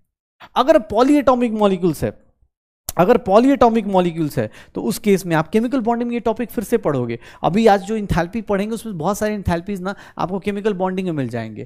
कैसे? जैसे एवरेज बॉन्ड इंथैल्पी, जैसे फॉर एग्जांपल एक H2O है, ध्यान सुनना, H2O के अंदर कितने बॉन्ड्स हैं? दो बॉन्ड्स हैं। सर अब एक बार तोड़ोगे तो ये क्या टूटेगा? H+ और OH। इसकी इंथैल्पी मान लो बॉन्ड डिसोसिएशन एंथैल्पी x1 है। सर तुम्हें क्या लगता है अब OH टूटेगा तो उसमें same he amount of energy निकलेगी क्या? यही लिखोगे ना सर, एटम्स में कन्वर्ट करोगे। इसकी इंथैल्पी कितनी होगी? सर x2 होगी, और इसकी इंथैल्पी टोटल कितनी हो जाएगी? x1 + x2 हो जाएगी। Sir x1 is not equals to x2, क्यों? सर पहली बार बॉन्ड टूटेगा, ऑब्वियस है ऑक्सीजन अलर्ट मोड पे आ जाएगा। सर आप देख लो ना, जब पॉलीएटॉमिक मॉलिक्यूल्स होता है जहां पर एक से ज्यादा बॉन्ड्स होते हैं, अगर एक बॉन्ड तोड़ोगे सर उसका इंथैल्पी अगर x1 है तो दूसरे का इंथैल्पी x1 नहीं होगा, उससे ज्यादा ही होगा। क्यों? क्योंकि एक बॉन्ड टूट गया ना तो ऑक्सीजन अब दूसरे बॉन्ड को जल्दी नहीं जाने देगा। सर इस केस में हम लोग क्या बोलते हैं, इस केस में हमसे कोई पूछे बॉन्ड इंथैल्पी कितनी होगी, तो सर अब बॉन्ड इंथैल्पी क्या लें? x1 लें, x2 लें, क्या लें, या इसका एवरेज करें? तो यहां पर हम लोग डिफाइन करते हैं कि सर यहां दो बॉन्ड तोड़े हम लोगों ने, कितने बॉन्ड तोड़े? दो बॉन्ड तोड़े हैं, दो ही बॉन्ड तोड़े हैं, तो average bond enthalpy of OH जो होगा वो किसके इक्वल होगा? सर x1 + x2 का एवरेज हो जाएगा। दो बॉन्ड तोड़े हैं, दोनों के अंदर जो एनर्जी आई कौन कौन सी? x1 और x2 आई। ये देखिएगा CH4 की बात कर रहा हूं, CH4 की बात कर रहा हूं। सर इसमें चार बॉन्ड तोड़ेंगे, अगर मैं इसमें कार्बन + 4H कर दूं, इसमें सारे बॉन्ड तोड़ दूं, सर आपको क्या लगता है सबकी इंथैल्पी सेम आएगी? नहीं सर, यहां पर एवरेज बॉन्ड इंथैल्पी निकालेंगे, या फिर इसी को मीन बॉन्ड इंथैल्पी बोल दिया जाता है, इसी को मीन बॉन्ड इंथैल्पी बोला जाता है। एवरेज बॉन्ड इंथैल्पी सर अलग अलग, सबके अलग अलग वैल्यूज आएंगे। सर अलग अलग बॉन्ड तोड़ेंगे, अलग अलग वैल्यूज आएंगी। ये देख लीजिएगा, x1 is not equals to x2 is not equals to x3 is not equals to x4। x1 x2 x3 x4 equal नहीं होंगे, बस ध्यान रखिएगा। हो जाएगा सर, श्योर हो। तो average bond enthalpy, mean bond enthalpy अपने पास देख लेना, it is the average amount of energy. पक्का। पॉलीएटॉमिक मॉलिक्यूल्स में हम लोग ये चीज देख लेंगे कि सर जब भी पॉलीएटॉमिक मॉलिक्यूल्स आएगा तो वहां पर हम लोग एक एक बॉन्ड की इंथैल्पी कैलकुलेट नहीं करते। हम लोग क्या करते हैं उस केस में, क्या करते हैं सर, सबकी एवरेज निकाल देते हैं। चार बॉन्ड है, कोई बात नहीं, चारों बॉन्ड का एवरेज कर दो, चारों बॉन्ड की जो इंथैल्पीज आई उसका एवरेज कर दो, ठीक है ना। तो बॉन्ड इंथैल्पी में हमेशा डिसोसिएशन इंथैल्पी लेना है, और अगर बॉन्ड डिसोसिएशन इंथैल्पी रिएक्टेंट और प्रोडक्ट का दिया हुआ है तो उस केस में रिएक्टेंट माइनस प्रोडक्ट करना है, और इन case of average, average bond enthalpy polyatomic में निकालना है। चलो इसके क्वेश्चंस देखते हैं। अब यहां पर क्वेश्चन देखना, जैसे ये दिया हुआ है, ध्यान सुनना। OF2, इस क्वेश्चन को देखो ध्यान से, इस क्वेश्चन को देखना ध्यान से, क्या हो रहा है sir, enthalpy change for the following reaction. इस रिएक्शन की टोटल एंथैल्पी चेंज दी गई है, कितनी दी गई है? 368 किलो जूल।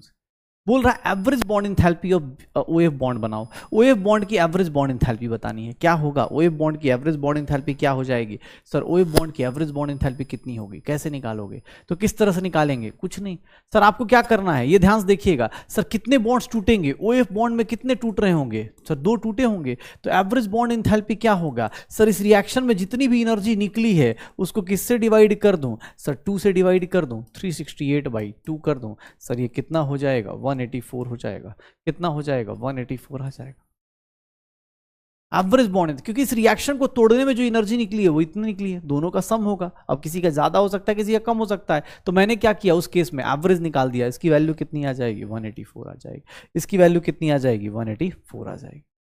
ये देखिएगा यहां पर एक ही गलती होती है, जो मेनली लोगों से गलतियां होती है वो एक गलती होती है, बॉन्ड काउंट करने नहीं आता। कैसे सर? CH ट्रिपल बॉन्ड, ये CH ट्रिपल बॉन्ड है, और यहां C2H4, यहां देखोगे CH, ये है CH ट्रिपल बॉन्ड, और इसमें हाइड्रोजन ऐड करेंगे C2H4। सर ये क्या हो जाएगा बॉन्ड? अपने पास देखोगे, काउंट करके देखो, बॉन्ड एनर्जी क्या होने वाली है बताओगे? इंथैल्पी चेंज इस रिएक्शन में क्या निकालेंगे? सर सबकी बॉन्ड इंथैल्पी दी गई है, तो रिएक्टेंट माइनस क्या करेंगे प्रोडक्ट। रिएक्टेंट में कितनी बॉन्ड्स हैं सर, ऐसे लिख देता हूं मैं, क्योंकि अब उतना ज्यादा, 2 कार्बन हाइड्रोजन के बॉन्ड्स हैं सर, एक कार्बन ट्रिपल बॉन्ड कार्बन का बॉन्ड है रिएक्टेंट में, और सर हाइड्रोजन हाइड्रोजन का बॉन्ड है रिएक्टेंट में, हाइड्रोजन हाइड्रोजन का बॉन्ड है रिएक्टेंट में, माइनस सर प्रोडक्ट में कितने बॉन्ड्स हैं सर, 4 कार्बन हाइड्रोजन के बॉन्ड्स हैं, और प्लस एक कार्बन डबल बॉन्ड कार्बन का बॉन्ड है, एक कार्बन डबल बॉन्ड कार्बन का बॉन्ड है। देख लो सर, इंथैल्पी ऑफ रिएक्शन निकालने जाएं, इंथैल्पी ऑफ रिएक्शन निकालने जाएं तो कैसे निकलेगा सर, 2 टाइम्स CH का बॉन्ड, 2 टाइम्स CH का bond, 2 times 98, 2 times 98 sir, C triple bond C triple bond C, अरे यार पहले वाला C ट्रिपल बॉन्ड C है, ठीक है, C ट्रिपल बॉन्ड C गलती से 198, और सर हाइड्रोजन हाइड्रोजन का बॉन्ड कितना है 103, माइनस इसको देखो तो 4 टाइम्स यहां कितना आ जाएगा 98, और C डबल बॉन्ड C का कितना हो रहा है, C डबल बॉन्ड C का 145 हो रहा है, ठीक है। तो ये देख लो कितना आ जाएगा, अब कैलकुलेट करोगे तो इसको कैलकुलेट करके यार कितना आ जाएगा यार, कैलकुलेशन अब करना पड़ेगा भाई, बहुत ज़्यादा हो रहा है, ठीक है। 2 टाइम्स 98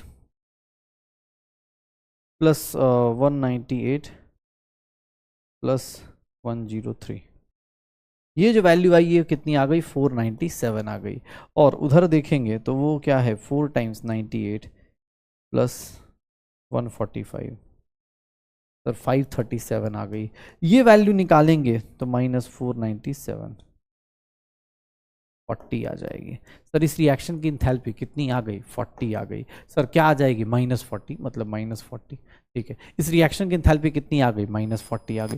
कैसे निकाला, तो सर सबकी बॉन्ड एनर्जी दी थी, बॉन्ड डिसोसिएशन इंथैल्पी में रिएक्टेंट माइनस प्रोडक्ट करना था।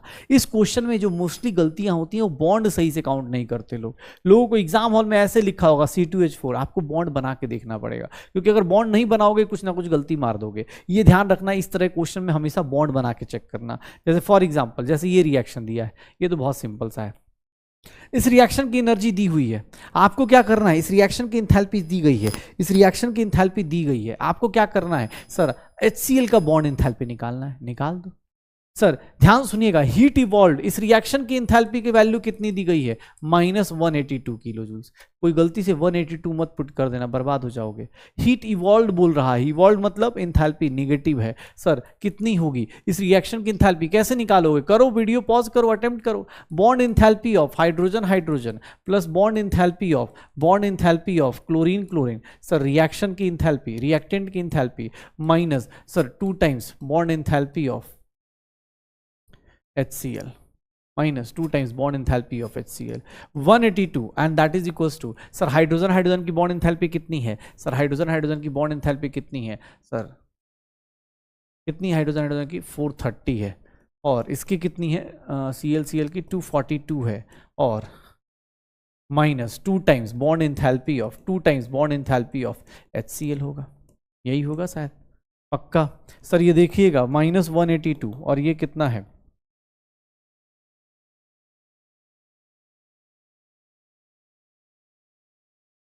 यही होगा पक्का। ये देख लो अपने पास, ये चीज इधर लेके आ जाओ, 2 times bond enthalpy of HCl, 2 times bond enthalpy of HCl 672 plus ये कितना आ जाएगा 182, कितना हो गया 4 हो गया 87 15 हो गया, और 67 15 67 84, 2 times bond enthalpy of HCl। Sir bond enthalpy of HCl में अगर देखेंगे तो ये कितना हो जाएगा 854/2, कितना हो जाएगा 427 आ जाएगा, कितना आ जाएगा 427 आ जाएगा, निकाल दो। अब एग्जाम हॉल में देख लेना आपको कैसे क्वेश्चंस करने, आपके यहाँ सारे बॉन्ड्स बहुत इजी से थे तो देखने की जरूरत नहीं पड़ी, HH का एक बॉन्ड HCl का एक बॉन्ड, तो ऐसे निकालना आसान था। लेकिन कहीं पे ज्यादा बॉन्ड दिख जाए, जैसे फॉर एग्जाम्पल इस तरह क्वेश्चन दिख रहे जहां पर ज्यादा बॉन्ड्स हैं, उसके केस में ना पूरा एक एक बॉन्ड खोल खोल के चेक करना। कोई बोल रहा है sir formation enthalpy of ammonia निकालना है, फॉर्मेशन इंथैल्पी ऑफ अमोनिया मतलब क्या हो गया सर, NH3 को मैं ऐसे ना लिख के एग्जाम हॉल में, जब मुझे पता है कि बॉन्ड इंथैल्पी के टर्म में निकालना है तो ऐसे लिखूंगा। सर N2 कैसे बनेगा, N2 से बनेगा तो इसको भी ऐसे लिखूंगा, और सर 3/2 H2 लगेगा, ये रिएक्शन अपने पास करूंगा 1/2, इसका 1/2 लगेगा N2 का, देख लो। तो जाके क्या बनेगा, इस रिएक्शन की इंथैल्पी लूंगा, वो क्या कहलाएगा, फॉर्मेशन इंथैल्पी ऑफ अमोनिया कहलाएगा।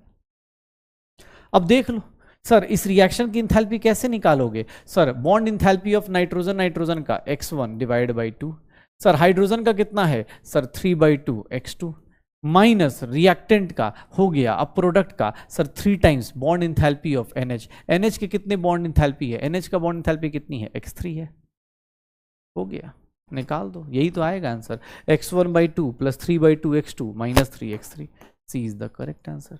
बॉन्ड काउंट करना, बॉन्ड नहीं काउंट करोगे हमेशा गलत आंसर आएगा, बॉन्ड नहीं काउंट करोगे गलत आंसर आएगा, ठीक है ना, गलत आंसर आ जाएगा। तो बॉन्ड इंथैल्पी में रिएक्टेंट माइनस प्रोडक्ट, बहुत प्यारा सा, बहुत सुंदर सा। अगर आप इस क्वेश्चन को करना चाहते हैं प्लीज वीडियो पॉज कीजिए, अटेम्प्ट कीजिए, एक बहुत ही सुंदर सा क्वेश्चन है। क्या बोल रहा है, इंथैल्पी ऑफ फॉर्मेशन दिया गया है किसका, AB का। AB कैसे बनेगा, half A2 plus half B2 से बनेगा। सर देखिएगा इस रिएक्शन की इंथैल्पी दी गई है, इस रिएक्शन की इंथैल्पी दी गई है कितनी, -100 किलो जूल्स। मुझे बोला गया इस रिएक्शन की इंथैल्पी दे दी गई है, मुझसे बोला गया कि सर आप एक काम करिए, bond enthalpy A2 AB and B2 का, मतलब A2 का जो बॉन्ड इंथैल्पी है x, B2 का बॉन्ड इंथैल्पी, AB का बॉन्ड इंथैल्पी x और B2 का कितना हो जाएगा x/2। मतलब अगर हम ऐसे बोले कि सर A2 का bond enthalpy, bond dissociation enthalpy x लेंगे, AB का भी कितना लेना पड़ेगा, x लेना पड़ेगा, B2 का कितना लेना पड़ेगा, x/2। कैसे पता चला, सर रेशियो दिया हुआ है, रेशियो दिया हुआ है, रेशियो दिया हुआ है उससे ले लेते हैं, क्यों, क्योंकि सर कैलकुलेशन में आसानी होगी। सर देखिएगा इस रिएक्शन की इंथैल्पी निकालने जाएंगे, आप कैसे निकालेंगे इस रिएक्शन की इंथैल्पी, सर क्या लेंगे, sir 1/2 bond enthalpy of 1/2 bond enthalpy of AB plus 1/2 bond enthalpy, reactant minus product करेंगे ना तो BB, और दिस माइनस,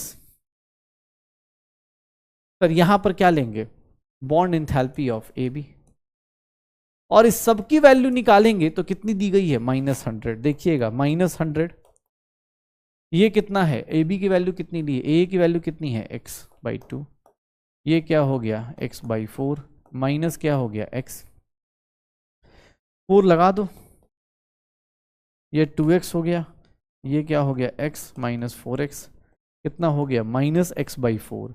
सर इसकी value -100 is equals to -x/4, minus minus cancel, x की वैल्यू कितनी आ गई, 400 आ गई, x की वैल्यू कितनी आ गई, 400 किलो जूल्स पर मोल आ गया, x की वैल्यू कितनी आ गई, 400 किलो जूल्स पर मोल आ गया। तो ऐसे निकाल देना, x की वैल्यू कितनी आ गई, 400 किलो जूल्स पर मोल आ गया, श्योर हो, तो ये चीज ध्यान रखिएगा। अब आपके पास बॉन्ड इंथैल्पी के जितने भी क्वेश्चंस होंगे इसके ऊपर नहीं होंगे भाई, इन्हीं सब वैरायटी में से कोई एक चीज दी होगी, आप निकालते चलना पक्का। अब ध्यान सुनना, बॉन्ड इंथैल्पी का डेफिनेशन देखो, तो अभी तक मैंने बॉन्ड इंथैल्पी का डेफिनेशन ज्यादा जानबूझ के इसलिए नहीं बताया था क्योंकि अब इसकी डिफरेंस को याद रखना इंपॉर्टेंट है। बॉन्ड इंथैल्पी में देखोगे, बॉन्ड इंथैल्पी का क्या डेफिनेशन था कि bond enthalpy is nothing, sir जब एक मोल कोवेलेंट बॉन्ड को, किसको, गैसियस कोवेलेंट कंपाउंड को आप ब्रेक करते हो एटम्स में to form products in gaseous phase. मतलब सर कोई भी बंदा चाहे वो कोई भी, क्लोरीन का Cl2 है, गैस है, सर इसको किस में कन्वर्ट कर दो, 2Cl गैस में, इसको हम लोग क्या बोलेंगे सर, बॉन्ड इंथैल्पी। ये क्या कहलाएगा, बॉन्ड इंथैल्पी। लेकिन ये कोवेलेंट होना चाहिए, ये भी कोवेलेंट होना चाहिए, और सारे के सारे क्या होने चाहिए, कोवेलेंट होने चाहिए, गैसियस फेज में होने चाहिए। इसको क्या बोलते हैं, बॉन्ड इंथैल्पी। कि सर बॉन्ड इंथैल्पी किसको बोलेंगे, कोवेलेंट गैसियस कंपाउंड को तोड़ के अगर आप एटम में कन्वर्ट कर रहे हो, गैसियस एटम में, तो उसको क्या बोलते हैं हम लोग, बॉन्ड इंथैल्पी बोलते हैं। अब देखना ध्यान से, हीट ऑफ एटमाइजेशन क्या बोलता है, इसको हम लोग ऐसे लिखते हैं, हीट ऑफ एटमाइजेशन को हम लोग ऐसे लिखते हैं, और एनसीईआरटी में है तो इंपॉर्टेंट है। हीट ऑफ एटमाइजेशन मतलब क्या हो गया, सर किसी को भी रिएक्टिव एटम में कन्वर्ट करना, किसी को भी रिएक्टिव एटम में कन्वर्ट करने को क्या बोलते हैं, हीट ऑफ एटमाइजेशन। मतलब इसको हम बोलते हैं enthalpy change to convert any substance, वो कुछ भी होगा, solid liquid, into gaseous atom. अगर किसी को भी गैसियस एटम में कन्वर्ट कर दिया तो उसको क्या बोलेंगे sir, heat enthalpy of atomization. Heat of atomization. Sir सुनिएगा, जैसे मान लो सोडियम है, ये देखो सर ये क्या है, रिएक्टिव नहीं होता, इसको मैं किस में कन्वर्ट कर दूं, गैस में, तो इसको इस इंथैल्पी को क्या बोलूंगा सर, इस इंथैल्पी को क्या बोलूंगा, एटमाइजेशन इंथैल्पी। सर इसी इंथैल्पी को मैं क्या बोल सकता हूं, सब्लिमेशन इंथैल्पी बोल सकता हूं, ऑब्वियस सब्लिमेशन इंथैल्पी के इक्वल हो गया। सर आप देखिए ना, कार्बन ग्रेफाइट है, कार्बन ग्रेफाइट है, सॉलिड है, कार्बन किस में कन्वर्ट करना है, गैस में, तो इसको हम लोग क्या बोलेंगे, एटमाइजेशन इंथैल्पी, या फिर इसी को बोल देंगे sublimation enthalpy. Sir oxygen O2 gas है, अब ये गैस है तो गैस को किस में कन्वर्ट करना है, ओ गैस में, सर इसको हम लोग क्या बोलेंगे, सर रिएक्टिव कन्वर्ट करना है एटम में, और ये किसके इक्वल होगा, bond dissociation enthalpy.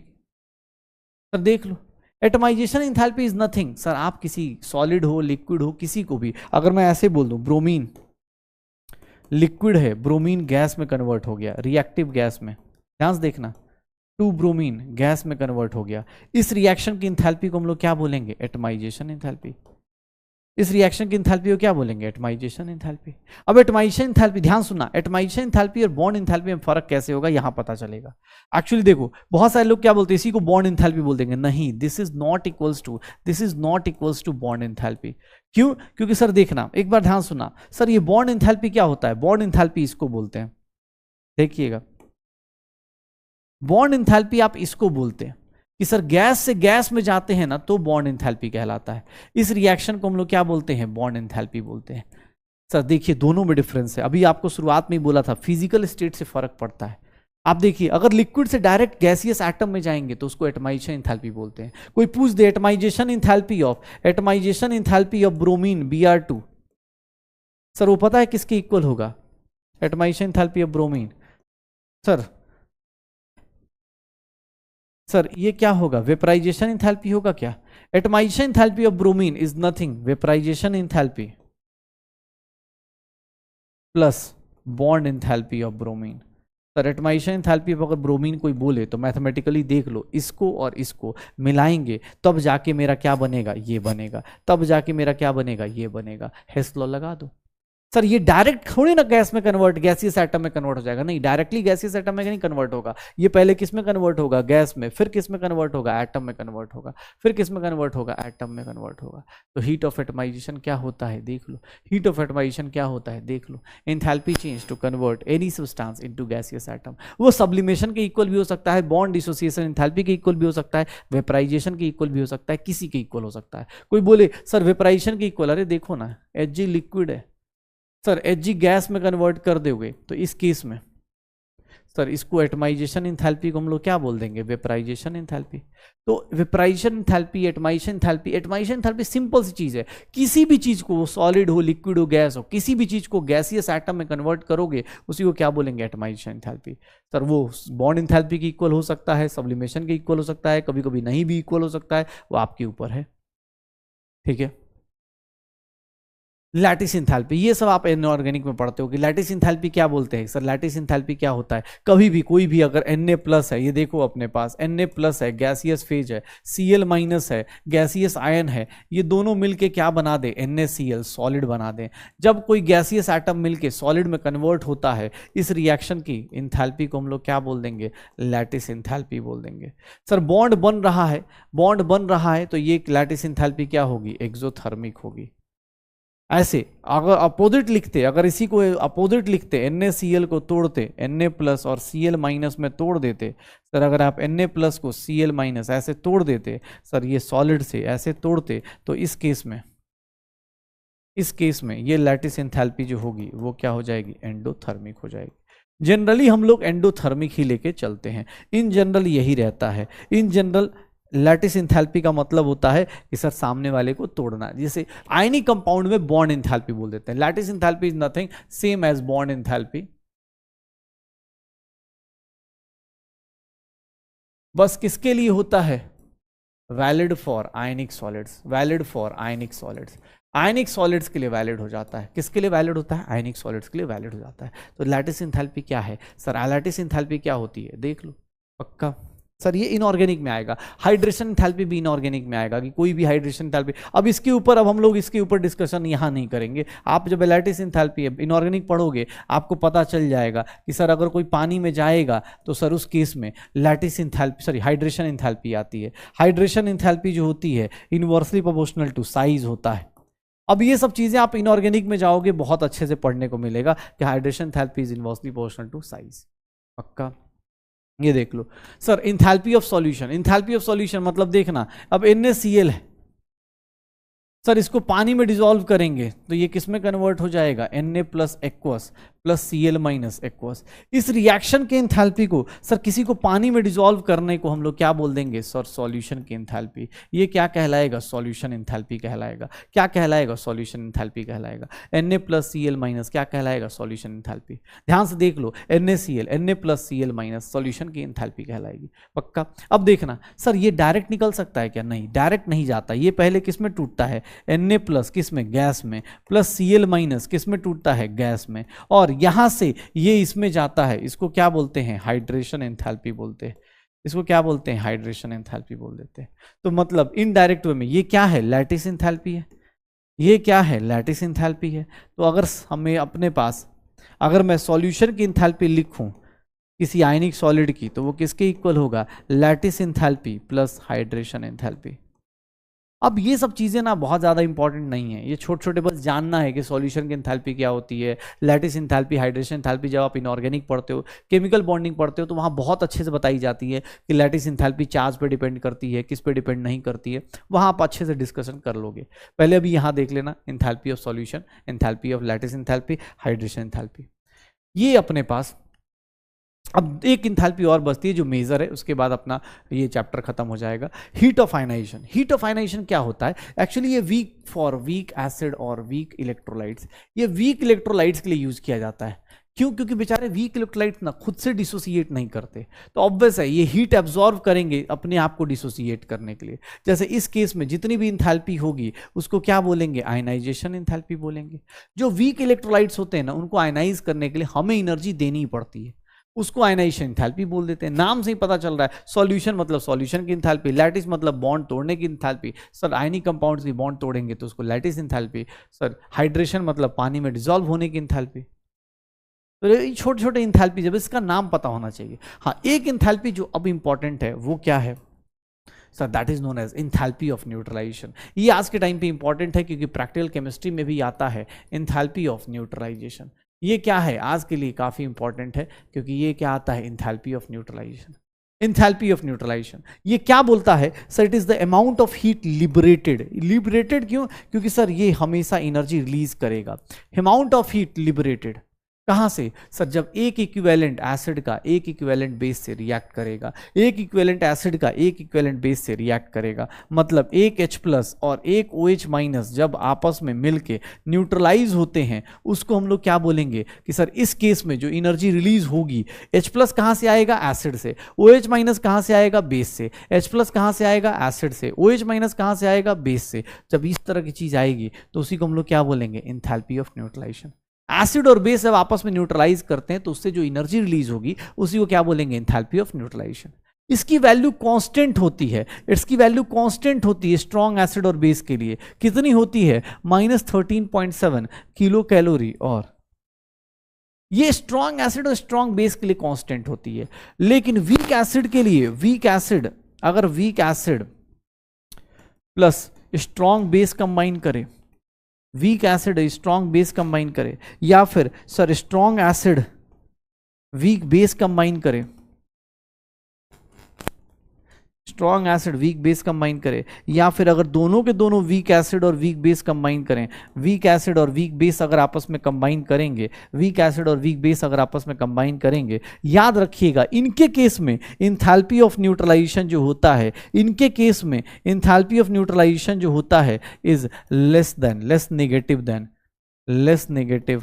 Then -13.7 kilo calorie per mole, या फिर हम बोल देते हैं -57.27 किलो जूल्स पर मोल। इनके केस में हमेशा लेस नेगेटिव होगा, कम एनर्जी रिलीज होगी। क्यों? क्योंकि सर कोई ना कोई पोर्शन क्या है आपका वीक है, कोई ना कोई पोर्शन क्या है वीक है। अगर कोई ना कोई पोर्शन वीक है तो आपकी इंथैल्पी ऑफ न्यूट्रलाइजेशन क्या होगी? कम होगी, लेस नेगेटिव होगी as compare to sir normal case में।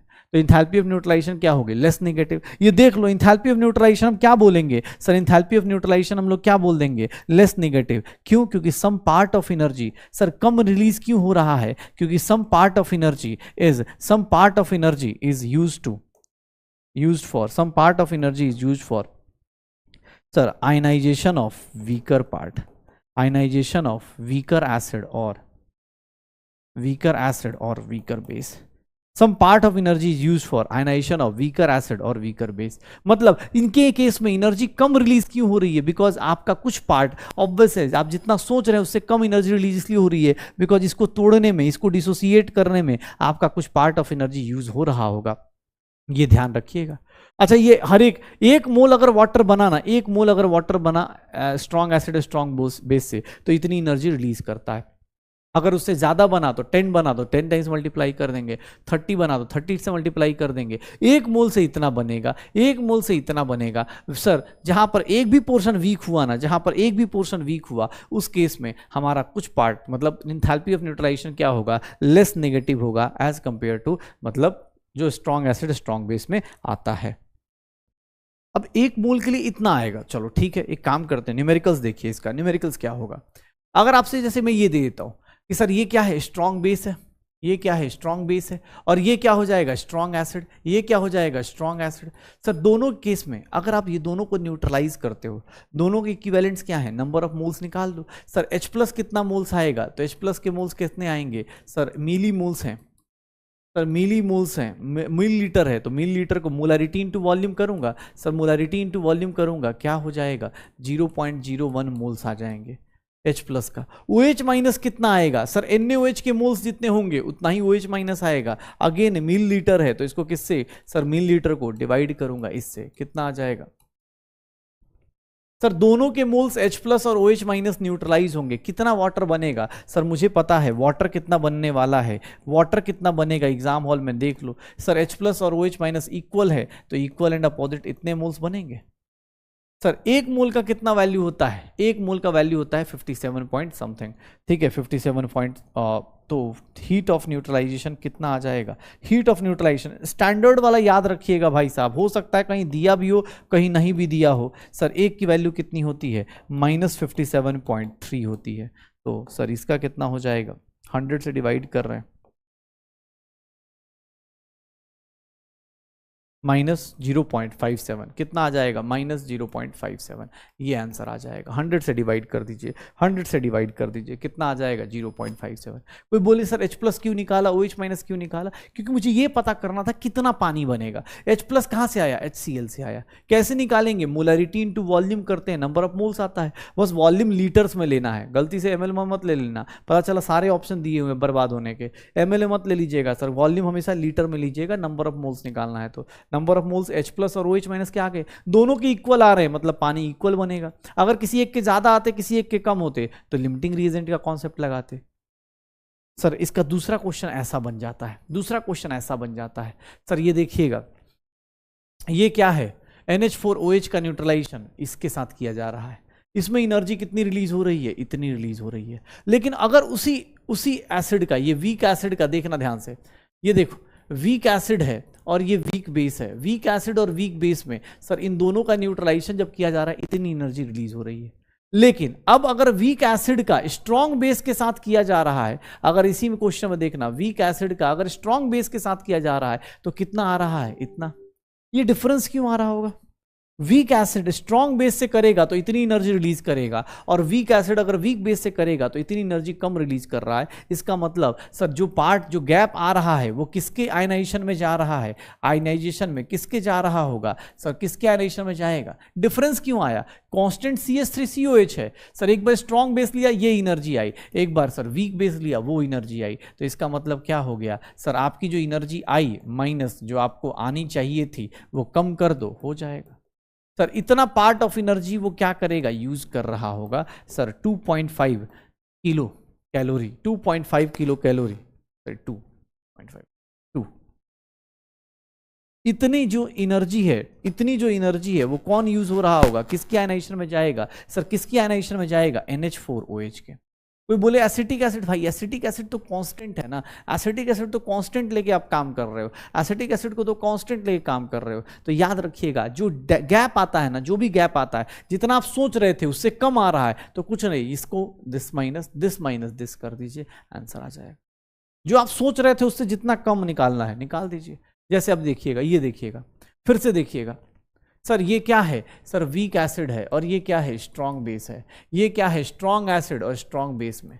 सर आप सोच कितना रहे थे, इतना आना चाहिए, आया कितना है आपका, आपका आया कितना है, डिफरेंस कितना है, इतना। क्या होगा, इंथैल्पी ऑफ आयनाइजेशन क्या होगा।